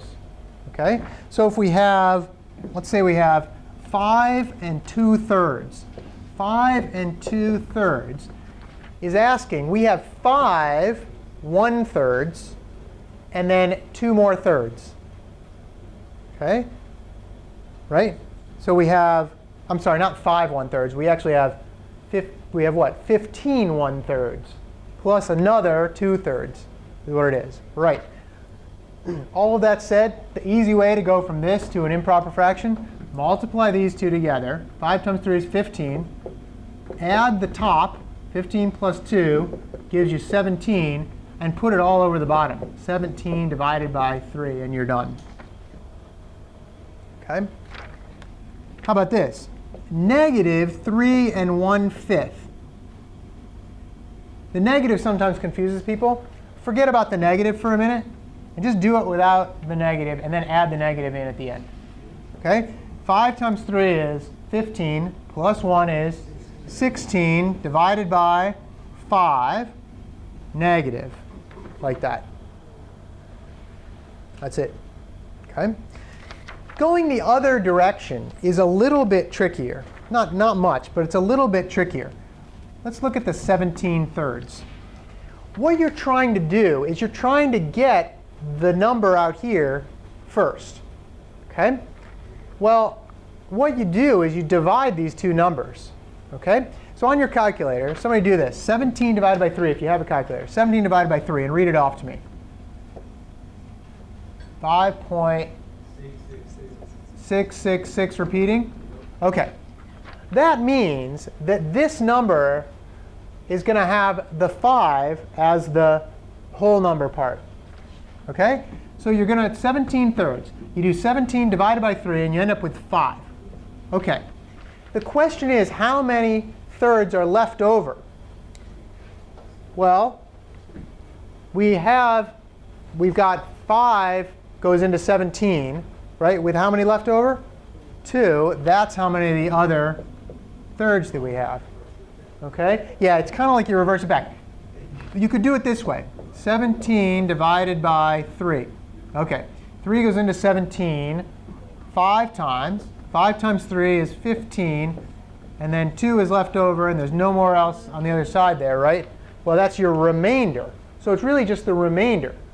5 with a remainder of 2 means 5 2/3.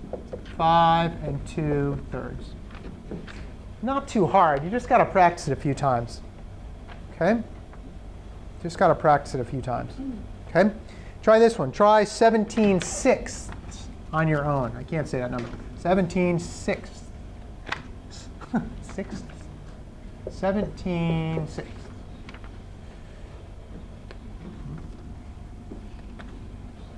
If you don't have a calculator, that's actually, this one's not too bad. You can do this one by doing the division.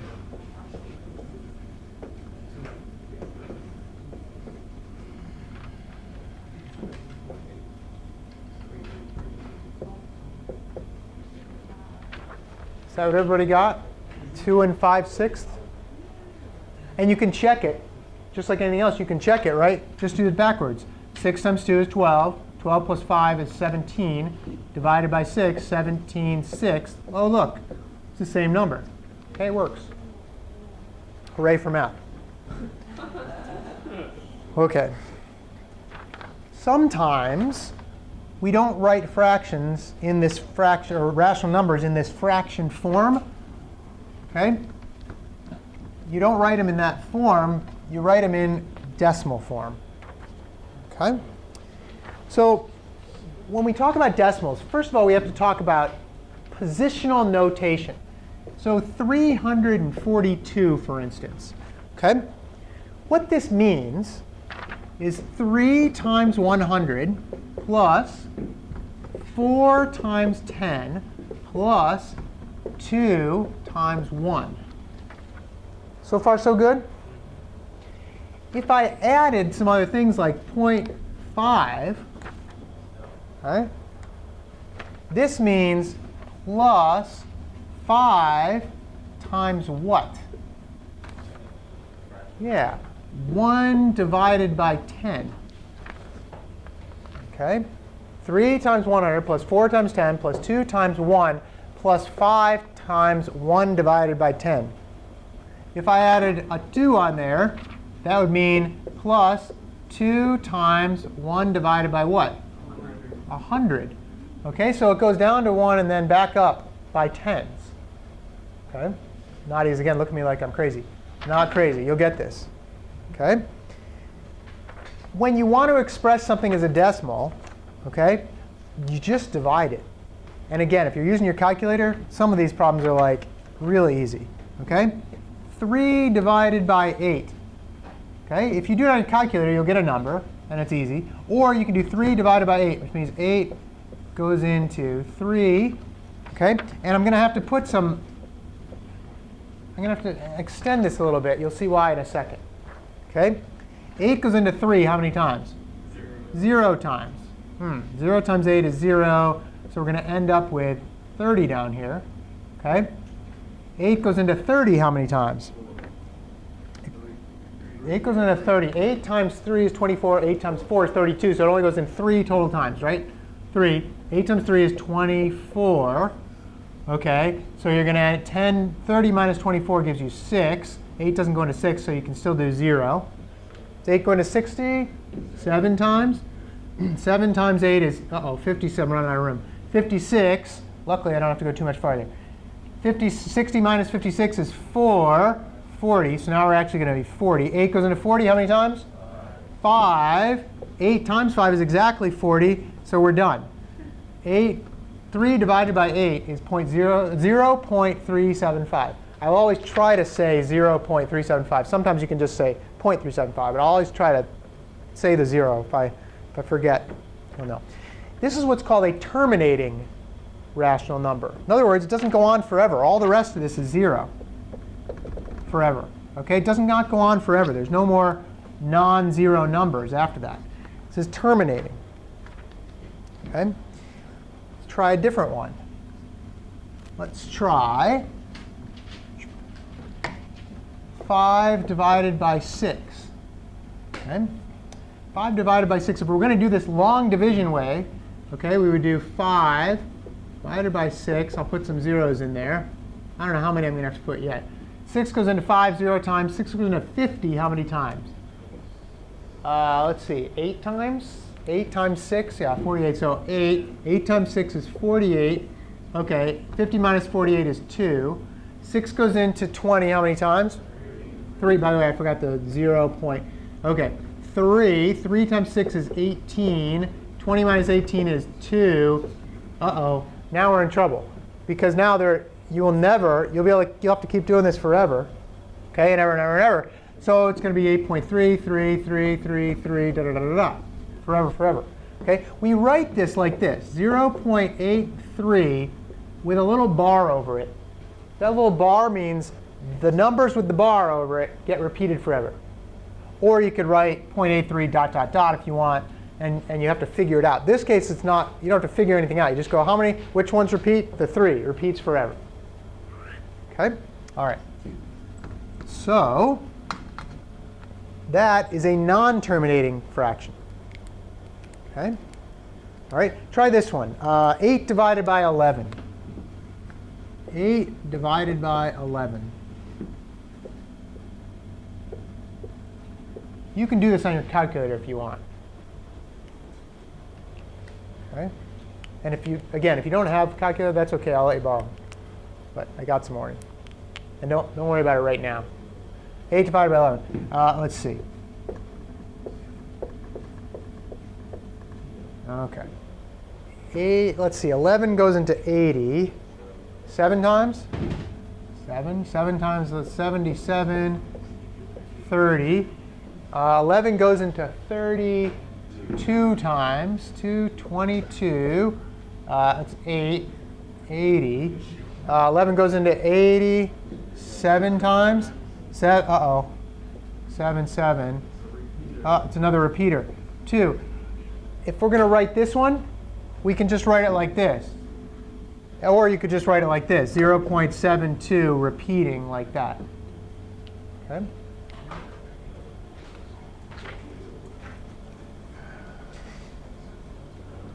Rational numbers either stop, like in other words, 1/2 equals 0.5, they're terminating, or they repeat. You can actually write down the repeat. Okay? And you can write it down in this form. Okay? Numbers that don't do that, like in other words, numbers there is no pattern and it just keeps on going forever, that's not a rational number. We'll get to what that is in a little bit. But that is not a rational number. Okay? All right. You might be thinking to yourself, how do we go backwards from something like 0.5 to 1/2?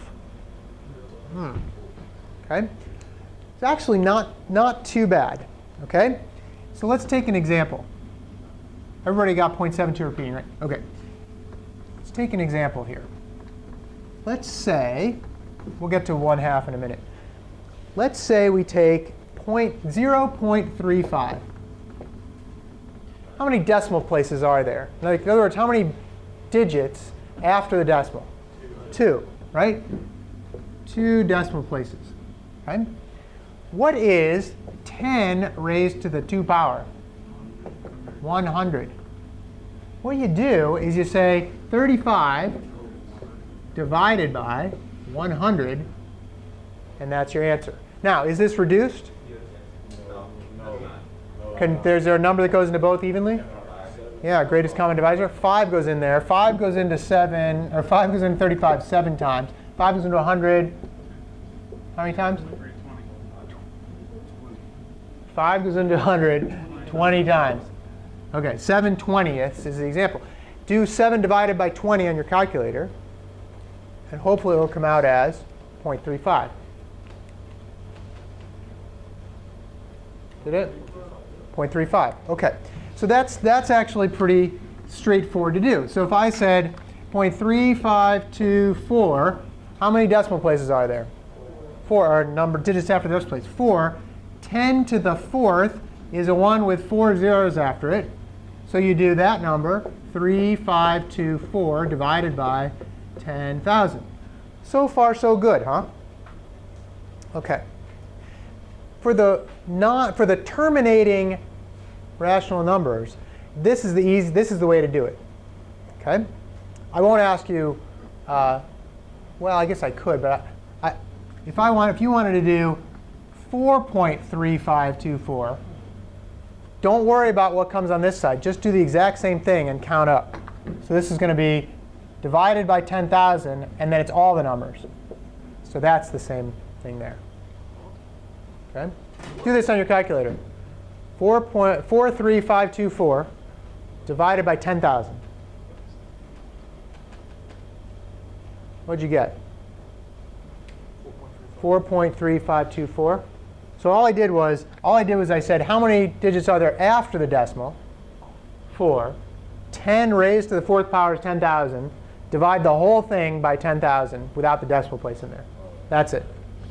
OK. So So it's pretty easy to do the rational numbers. Now, this next one,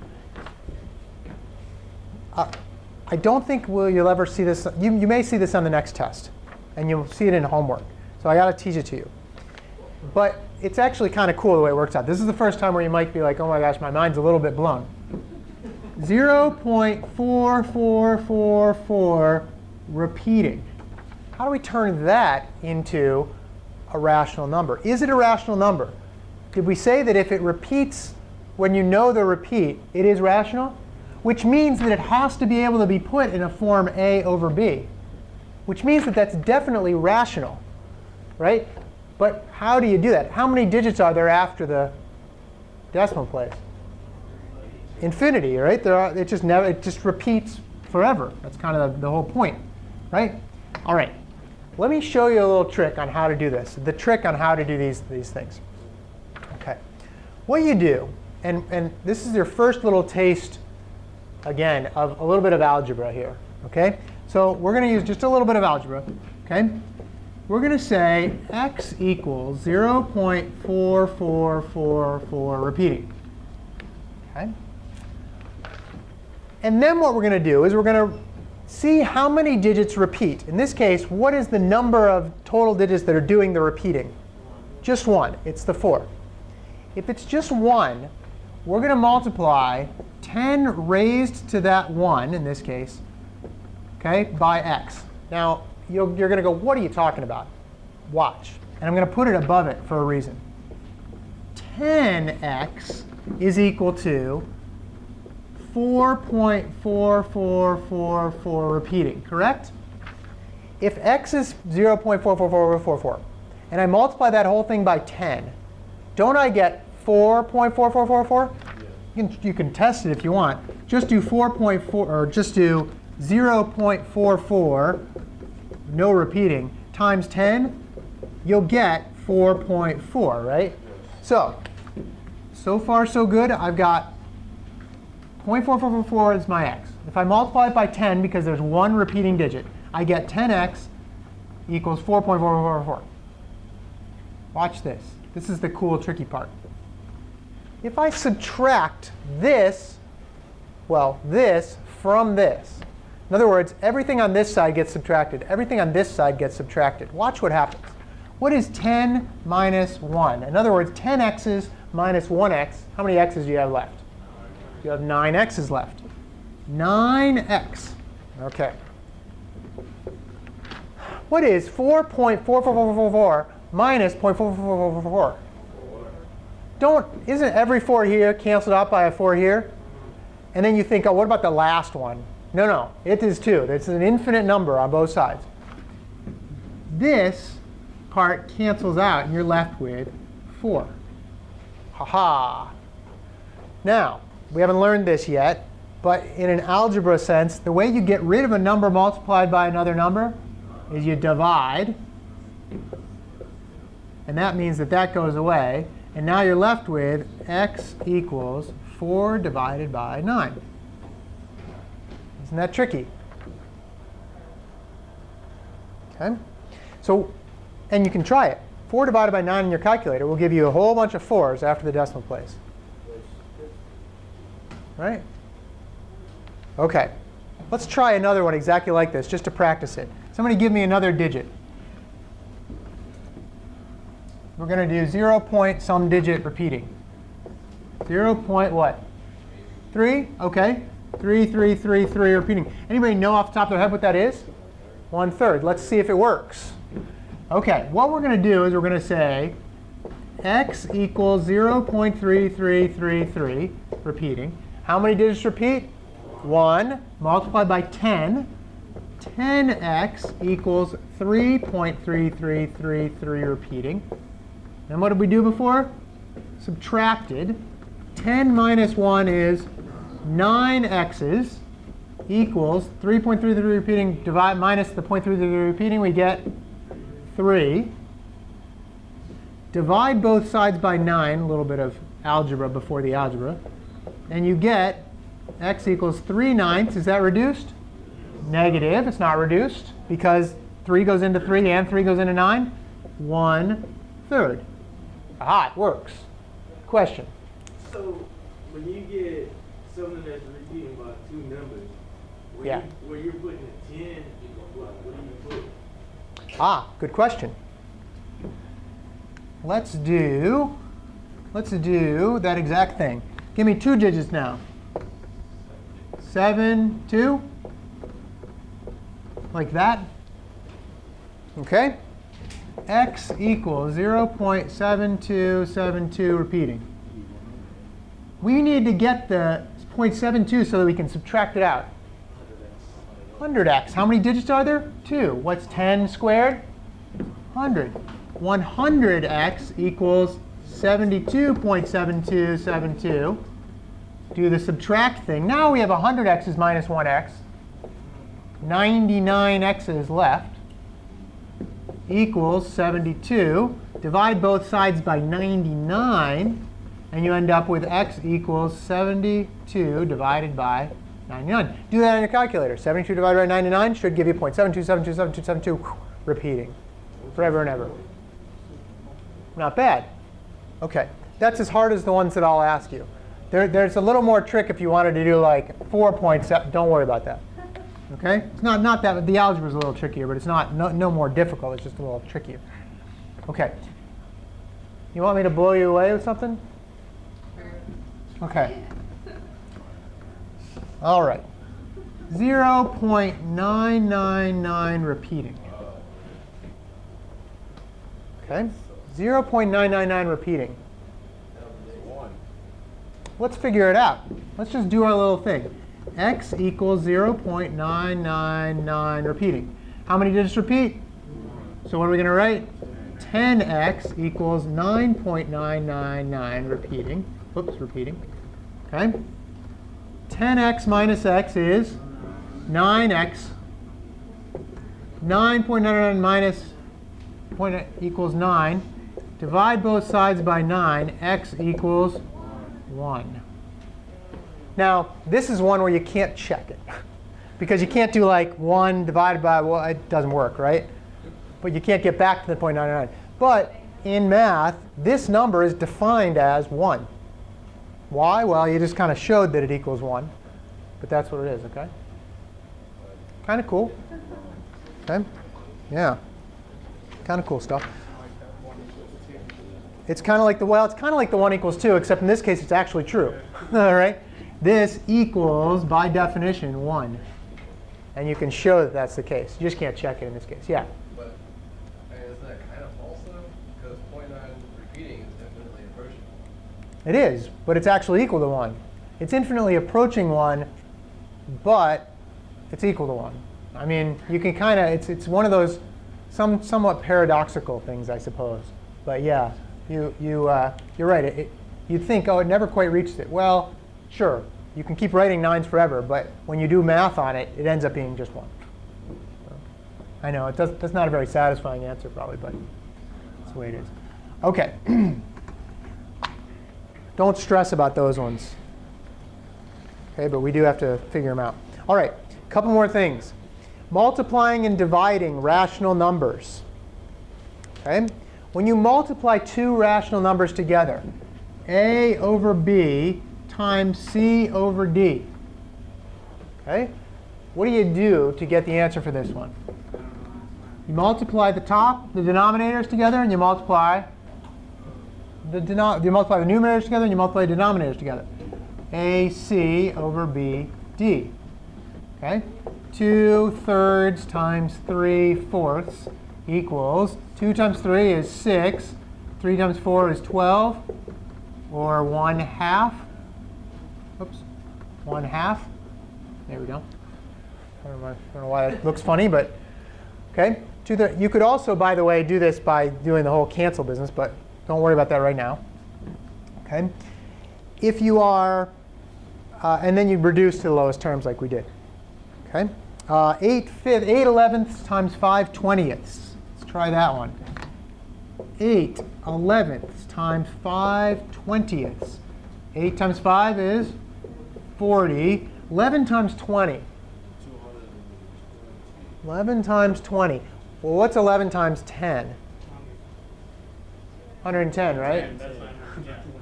So 11 times 20 is double that. How about 220? Is that in reduced form? No, it's not. By the way, if they both end in 0, the easy way to do that one is divide both by 10 immediately. That's going to be 4 divided by 22, because you just divide both by 10. And then is that reduced? Nope, they're both even. Divide both by 2. 2 11s. OK? All right, that's not too bad. OK. How about dividing rational numbers? Now, we did this way at the beginning when we did that convert pancakes or whatever it was. What was it? It was mashed potatoes? Potatoes, yeah. All right.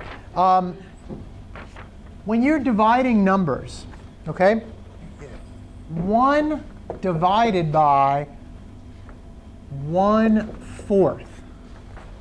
Oh, boy. 1 divided by 1/4 happens to equal 4. Now, what we can kind of go back and forth about. You can try to figure this out in your brain, okay? But I've been talking to you too long, and figuring that out might be a little challenging, right? But what you're trying to think of is basically how many times will 1/4 go into 1? How many quarters go into 1? 4, right? Well, that's really what you're trying to think of, okay? So 2/3 divided by 1/6. What you're trying to do is you're trying to say how many times will 1/6 go into 2/3. Okay? We could draw this out and draw boxes and everything, but the shortcut here is, like I said before, you flip over one of them and you multiply. End of story. You can go back and you can read the book and you can say, all right, I want to figure out what this actually physically means. It's harder than you think. Try to convince somebody why 1/2 divided by 2/3 equals 3/4. And if you try to use pi pieces or whatever, it's almost impossible. But let's see if this is the case. Well, let's do this one first. 2/3 divided by 1/6. What you do is you do 2/3 times, flip this one, 6 over 1. 2 times 6 is 12. 3 times 1 is 3. And then 12 divided by 3 is just 4. So how many times does 1/6 go into 2/3? 4 times. Yeah. Can you cancel those out before you do the... You could. You mean here? Yeah, you could cancel them out. It's a shortcut, which is fine if you do it right. If you do it wrong, but you can cancel out. You can say, OK, look, this is kind of a fraction in itself, right? And 3 goes into 6 2 times, right? So 1 and 2, and then 2 times 2 is just 4. So you certainly could do that. If you want to do that, perfectly fine. Just try to practice it if you're rusty on it.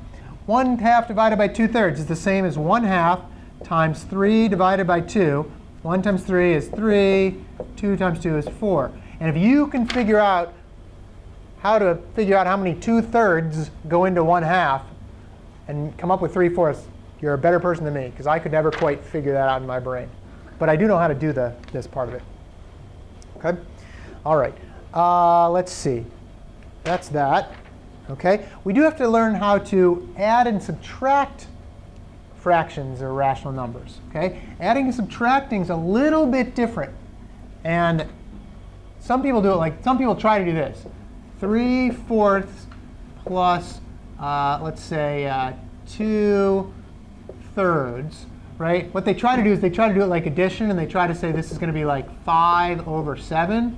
No. Don't do that. OK? This is not how you do addition of fractions. For adding fractions, you have to find a common denominator. OK? A common denominator. In other words, you have to find the number when this is multiplied by some number and this is multiplied by some number is the same number. OK? In this case, it happens to be the least common denominator happens to be 12. OK? In this case, for the bottom, OK? Because 4 times 3 is 12, and 3 times 4 is 12. OK? So in this case, you'd have to make each fraction into that fraction with that lowest common denominator. So to get 12 on the bottom, you're going to multiply this by 3. Anything you do to the bottom of a fraction, you also have to do to the top of the fraction when it comes to multiplication and so forth. OK?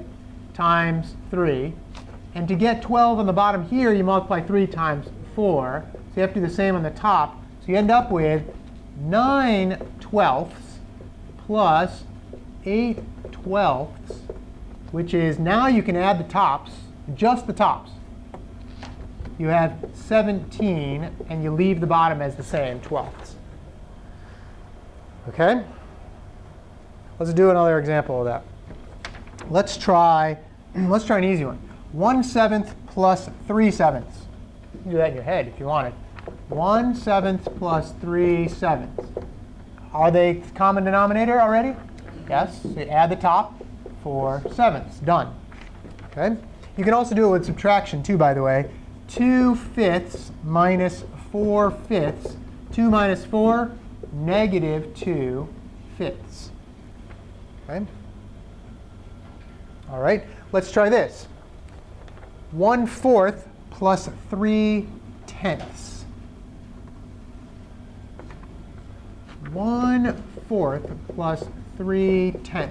It's kind of like saying 1/4 and 3 dimes, if you want. Think about it that way. 1/4 plus 3/10. OK. All right. What number would make a common denominator? Yeah, how about 20? How do you get, because 20, you can multiply something by both of these to get 20. It's not the same number, but you can multiply both of them. Okay? To get 20 on the bottom, you multiply by 5. Careful, 5. Okay, so you have to do the top by 5. So this is going to be 5/20. To get 20 on the bottom here, you do 2. So you have to do the same thing on the top. This is going to be plus 6/20. Gives you 11/20. Okay? Or if you wanted to think of this as 1/4 plus 3 dimes, if we want it in dollars, you got to get 100 on the bottom. How many times does 4 go into 100? 25. So if you multiply the bottom and the top by 25, how about 10 going to 100? 10. So you're going to end up with 25/100ths plus 30/100ths equals 55/100ths, or 55 cents. Kind of works out kind of cool that way. Okay. All right. All right. I have beaten you to death with these right now. So instead of going through more examples right now, I'll let you take another break. Come back at, let's say, 10 after. All right, let's get going. I tell you what, I will not talk for more than half an hour. If we're not done, too bad. We'll finish it tomorrow. OK, half an hour, and that's it. OK, so I promise, I'll give you some stuff to work on if you want to stick around and work on it, but I'm not going to make you stick around after that. All right, so we talked about natural numbers. We talked about whole numbers. We talked about integers. We talked about rational numbers. There's one more category. Actually, there's a few more categories, but there's one more category we're going to talk about. If it's not rational, it's irrational numbers. OK, we're going to talk about irrational numbers. Turns out that for rational numbers, a divided by b, you can represent it that way. We've decided that that's the case. Even if it's a repeating decimal, you can still represent it this way. OK? So what that means is that you either have a decimal that terminates or a repeating decimal. But it turns out there are numbers where that is not the case. Okay? Here are some examples. Okay? And you already know of at least one very famous example of an irrational number. What is it? Pi. Okay, that's an irrational number. Okay, pi, which equals 3.141592653. Da da da da. Right? It's not 3. That's it. There might be a 9 maybe, or an 8, I think. I don't know. By the way, there are people who memorize these things for contests. Somebody's done like 86,000 or something like that, and they have tricks, right? They have tricks like they use some sort of mnemonics, like, oh, I'm walking through the forest and there's 2 trees, okay, 2, and then there's, underneath the trees there's 7 rabbits, and then they kind of make this whole story in their head, right? But they do that 80,000 times, right? So a little crazy, but yeah. So pi is one of those numbers where there is no repeat ever. And there is no pattern that you can discern in this one. Okay, there's no actual pattern that you can say, look, it's a repeating decimal. Okay, it just doesn't happen. There are other examples that aren't odd like this one. Okay, let's see, 0.23223 2223 22223 ... Does this have a pattern? Yes. Is it repeating? No. It's not repeating because right here you can get, okay, look, 23, 223, 2223, 2223. There's not a single set of numbers you can say that part repeats over and over again. This happens to be an irrational number because there is no repeating part. Yes, there's a pattern. Some irrational numbers can have patterns, but there's no repeat. A lot of square roots happen to be irrational. Certainly not all of them, but a lot of them happen to be. We'll get into square roots in a couple minutes. The square root is a number times, the answer is whatever number times itself gives you that number. Okay? As it turns out, the square root of 2 is equal to 1.4, I don't have this one memorized, 1.414. You're thinking so far so good, right? No, 214 something something something. It just goes on. Same thing. No pattern that you can say this part repeats. Okay? And by the way, it doesn't go like 314 or anything. It's just is odd after that. So a lot of square roots happen to be irrational. Okay? Pi is another one we talked about. There's another number called e, which we'll get to when we do mortgages and that sort of thing. Okay? That's like 2.71828 ... Another kind of famous irrational number, although you may not have heard of it. It's famous, but not many people know it. Just kidding. All right. So, but there are lots of those types of examples. These numbers do fit on a number line. Okay? I mean, if you go 0, 1, 2, 3, 4, you can pinpoint 3.14, right? Pi. You can, if you had a really sharp pencil, you could get closer and closer and closer. You can keep getting closer and closer to that actual number. All these numbers are on the number line. Okay? You just can't write them out in fraction form. Okay? All right. Any questions on irrational numbers? There's another category we're not going to talk about. All these numbers happen to fit into what we call the real numbers. There's also numbers that are unreal, or we call them imaginary numbers. Okay? We will not be worried about imaginary numbers or unreal numbers in here. Okay? But you do have to know about irrational numbers. Okay? All right. Let's go into this.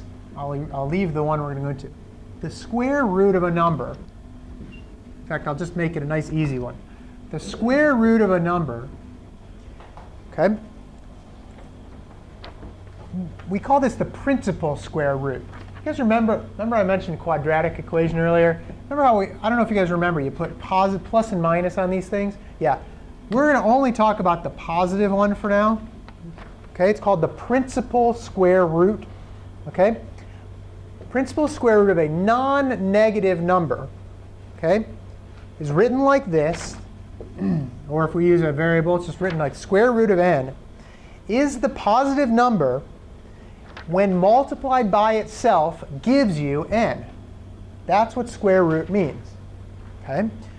So the square root of 25 says, find me some number multiplied by itself that gives me 25, which happens to be 5. Okay. Remember that rule. If you see something's a square root, the square root of x means two numbers multiplied by themselves gives you x. That's what the square root of x means.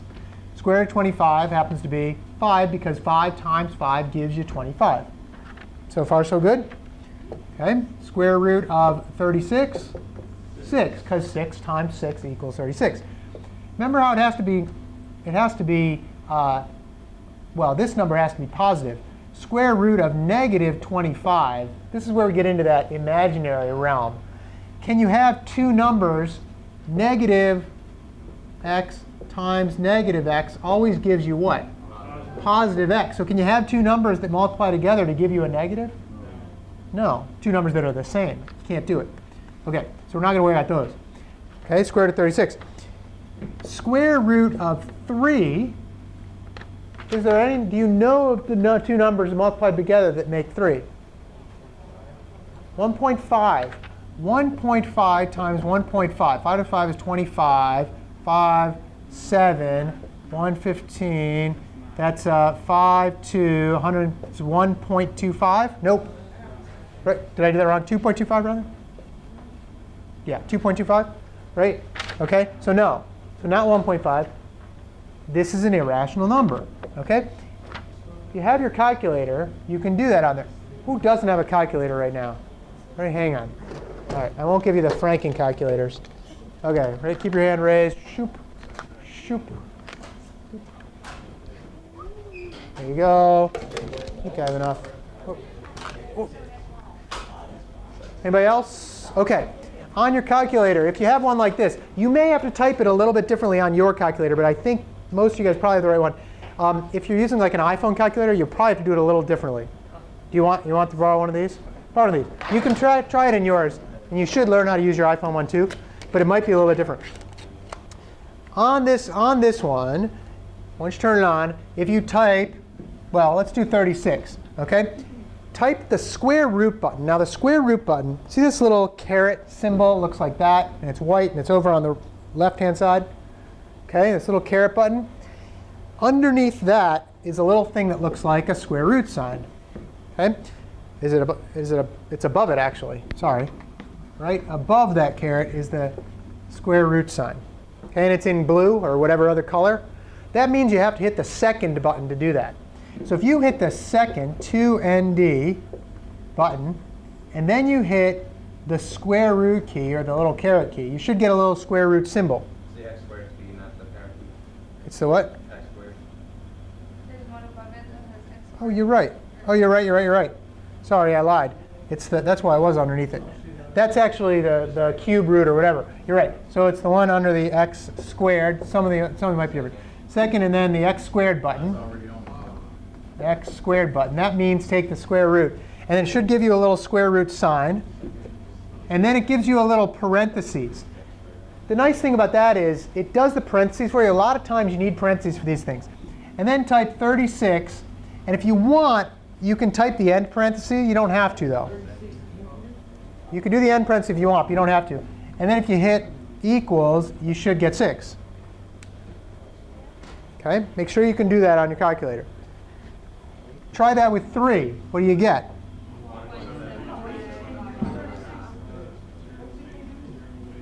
1.732, blah, blah, blah. Right? I would normally just accept 1.73 or 1.7 or something like that. Leave it like that. A lot of times, most of the time in this class, you will leave it in this form. Much like fractions, where you can reduce fractions, we have to learn how to reduce square roots. Now, you don't give me that look like I'm crazy. Not that crazy. So you're saying we're going to leave it in the whole number form? You are. So Yeah. when we do it, what if you get a decimal? How do you? We won't have decimals underneath the fractions for most of the problem, for any of the problems we do. If you end up typing in your calculator, then you'll end up getting that decimal. We'll try to avoid cases where that happens. For instance, okay, let's try this. The square root of 175. Okay, square root of 175. Now, you could do that on your calculator, but don't. I gave you all those fun calculators, and now I'm telling you, don't use them. What we want to do is we want to reduce this down, okay, to a number where this part is not reducible anymore inside the here.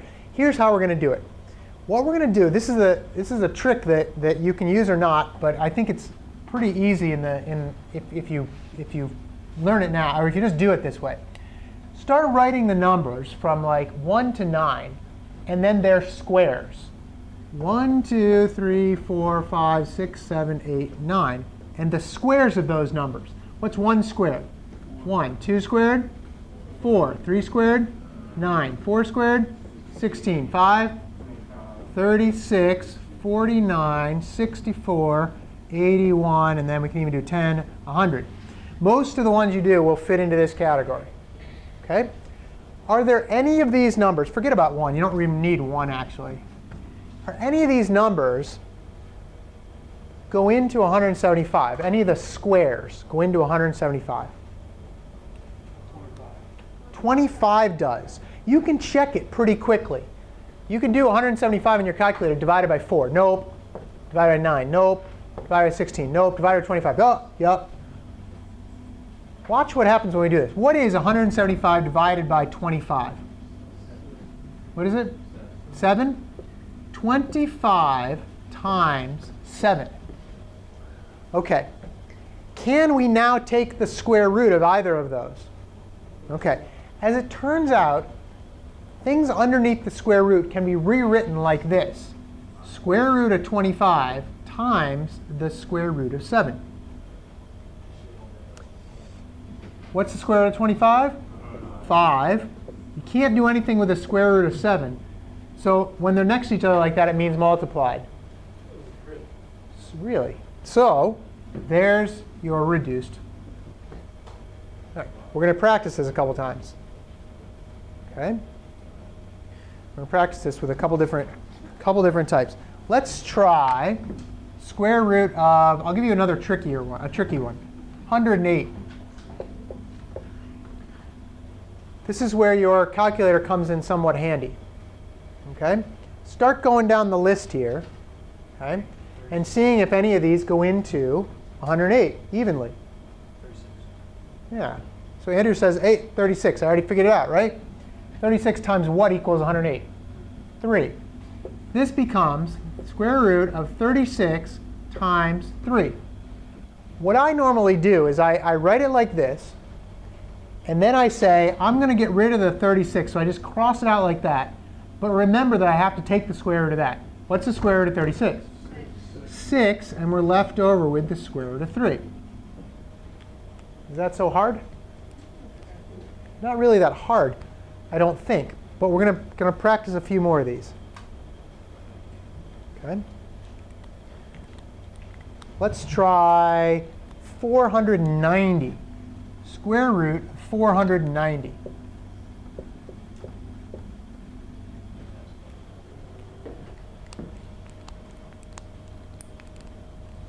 If you look down this list, again, this is why I would always look down this list, what jumps out as you is, oh, it might go into 490. 49. OK, it does, 10 times. Square root of 49 times 10. Okay. Cross out the 49, because we're going to take the square root of that, take the square root of it, multiply by 10. It's funny, you would think that 10 could be reduced more, but it can't. Not any of these things go into 10? No. So you can't, they're done. And you write it like that.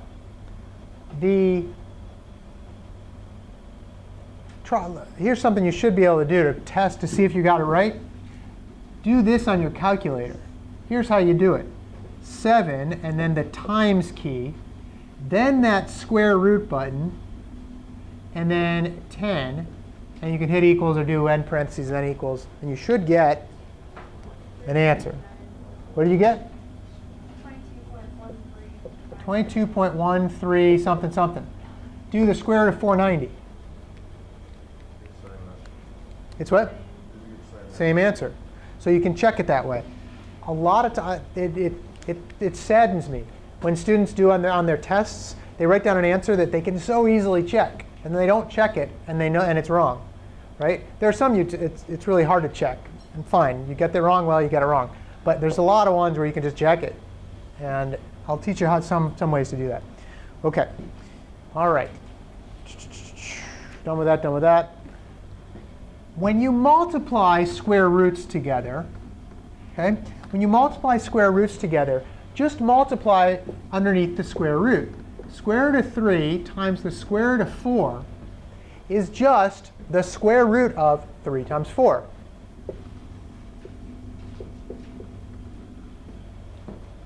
Okay? Square root of 3, so what's this going to be? The square root of 12. Okay, can we simplify this at all? Does 4 go into 12? Sure, we can simplify what that means. Square root of 4 times what? 3, right? Right?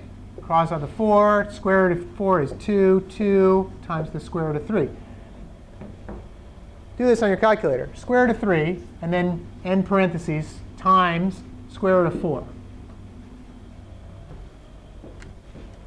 Square root of 3 times square root, oops, I did it wrong, square root of 4. How about 3.46? 3.46. Do 2 times the square root of 3. 2 times square root of 3. 3.46. Da, da, da. There you go. You can check it. Okay. All right. Addition and subtraction, okay, also do this, or sorry, division does the same thing. Like if you have two numbers that are divided by each other, you can divide underneath the square roots. For instance, well, I'll just write it like this. Square root of a divided by the square root of b is the same as saying the square root of a divided by b.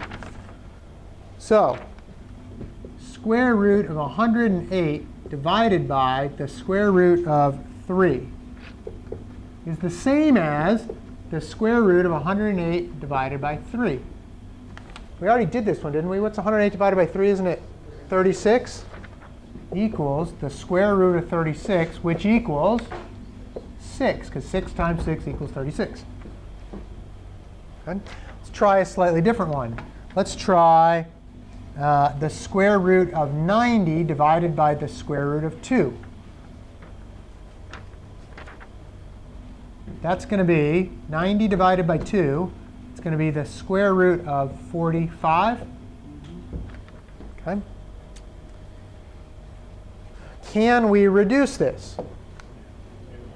What goes into 45 down here? Ding. 9 does. You might be tempted to do this. Some people will get this wrong, even though they know the right answer, or they know how to do it. 45 equals the square root of 9 times 5. This is how I always do it. Cross the 9 out and say 3, because you got to take the square root of that, times the square root of 5. Okay. Okay. Adding and subtracting does not work that way. It's kind of like fractions in the same sense that adding and subtracting fractions is harder than multiplying or dividing fractions. Adding and subtracting rational number or square roots is harder than the other way. In fact, a lot of times you can't do it. Sometimes you can. 4 times the square root of 3 plus 7 times the square root of 3. How many square roots of 3 do we have? 4. How many square roots of 3 do we have here? 7, because isn't it 7 square roots of 3? It's 7 times square root of 3. So how many total square roots of 3 do we have? 11 square roots of 3. Isn't that kind of like 3/5 plus 1/5, where you're just doing something to one and leaving the other the same? Very similar concept. Very, very similar concept. You add, if they're the same square roots, you can add the 2 out there. Okay? 8 square root of 2 plus 5 square root of 7. Can you do anything like that with that? Or do you have the same number of, or some number of the same square roots of things? No. You've got 8 square roots of 2, and you've got 5 square roots of 7. You're done. That's the answer. You can't do anything more than that, right? Because that's all that you can't combine them at all. Okay? All right? You can combine some. If these weren't reduced, you would have to reduce them first to see if you could or couldn't combine them. For instance, okay? 3 square root of 2 plus 2 square root of 8. Well, you'd think to yourself, I can't do that. Right? I can't do that because those are different. But Can you make the square root of 8 into something that's not square root? Like, can you reduce that? Sure. Let me write the whole thing down again. If you're doing a problem like this, try to keep repeating what you've got already so you don't lose it somewhere. 3 square root of 2 plus 2 times the square root of what? What goes into 8 here? 4. 4 times 2. I have too many 2's in here. 4 times 2, which one can I take the square root of? The 4. That's going to be a 2. You got to multiply it by this 2 because they're multiplied here. 3 square root of 2 plus what? 4 square root of 2, because I did that 2, which I took the square root of it and got 2, times that 2. 4 square root of 2. Now can I add these? Sure you can. 3 plus 4 is 7 square roots of 2. Okay? All right. Last thing. And then I'll give you the problems where you can go and scream because I talk to you too much. There are some things we do in math class which, oops, sorry, you still writing? Keep writing. I'll go back and redo it if you want. There are some things we do in math class that in the olden days you would do. But now, because we have calculators, you wouldn't really do it. And yet they still make me teach it to you. Here's a good example. Let's see. 3 divided by the square root of 3. If you wanted to do this by long division, okay, square root of 3, I forget what it is exactly. Square root of 3 is 1.72050. You would have to do 3 divided by 1.732053250 divides into 3. You know how hard that division is? What a pain. 0, 0, 0, 0, 0, 0, 0. How many times? I don't know. How many, you know, it'd be a pain in the butt, right? To do that long division is tough. However, watch what happens when I do a little trick here. If I multiply both the top and the bottom by this square root, watch what I get. Square root of 3 divided by that. Is the square root of 3 divided by the square root of 3 just equal to 1?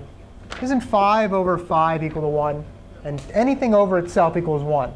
So by multiplying something by a number equal to 1, I don't change that number. But I might change what it looks like. 3 times the square root of 3 is just 3 times the square root of 3. Okay? Okay. Square root of 3 times the square root of 3. This might sound a little funny. Square root of 25 times the square root of 25. What's the square root of 25?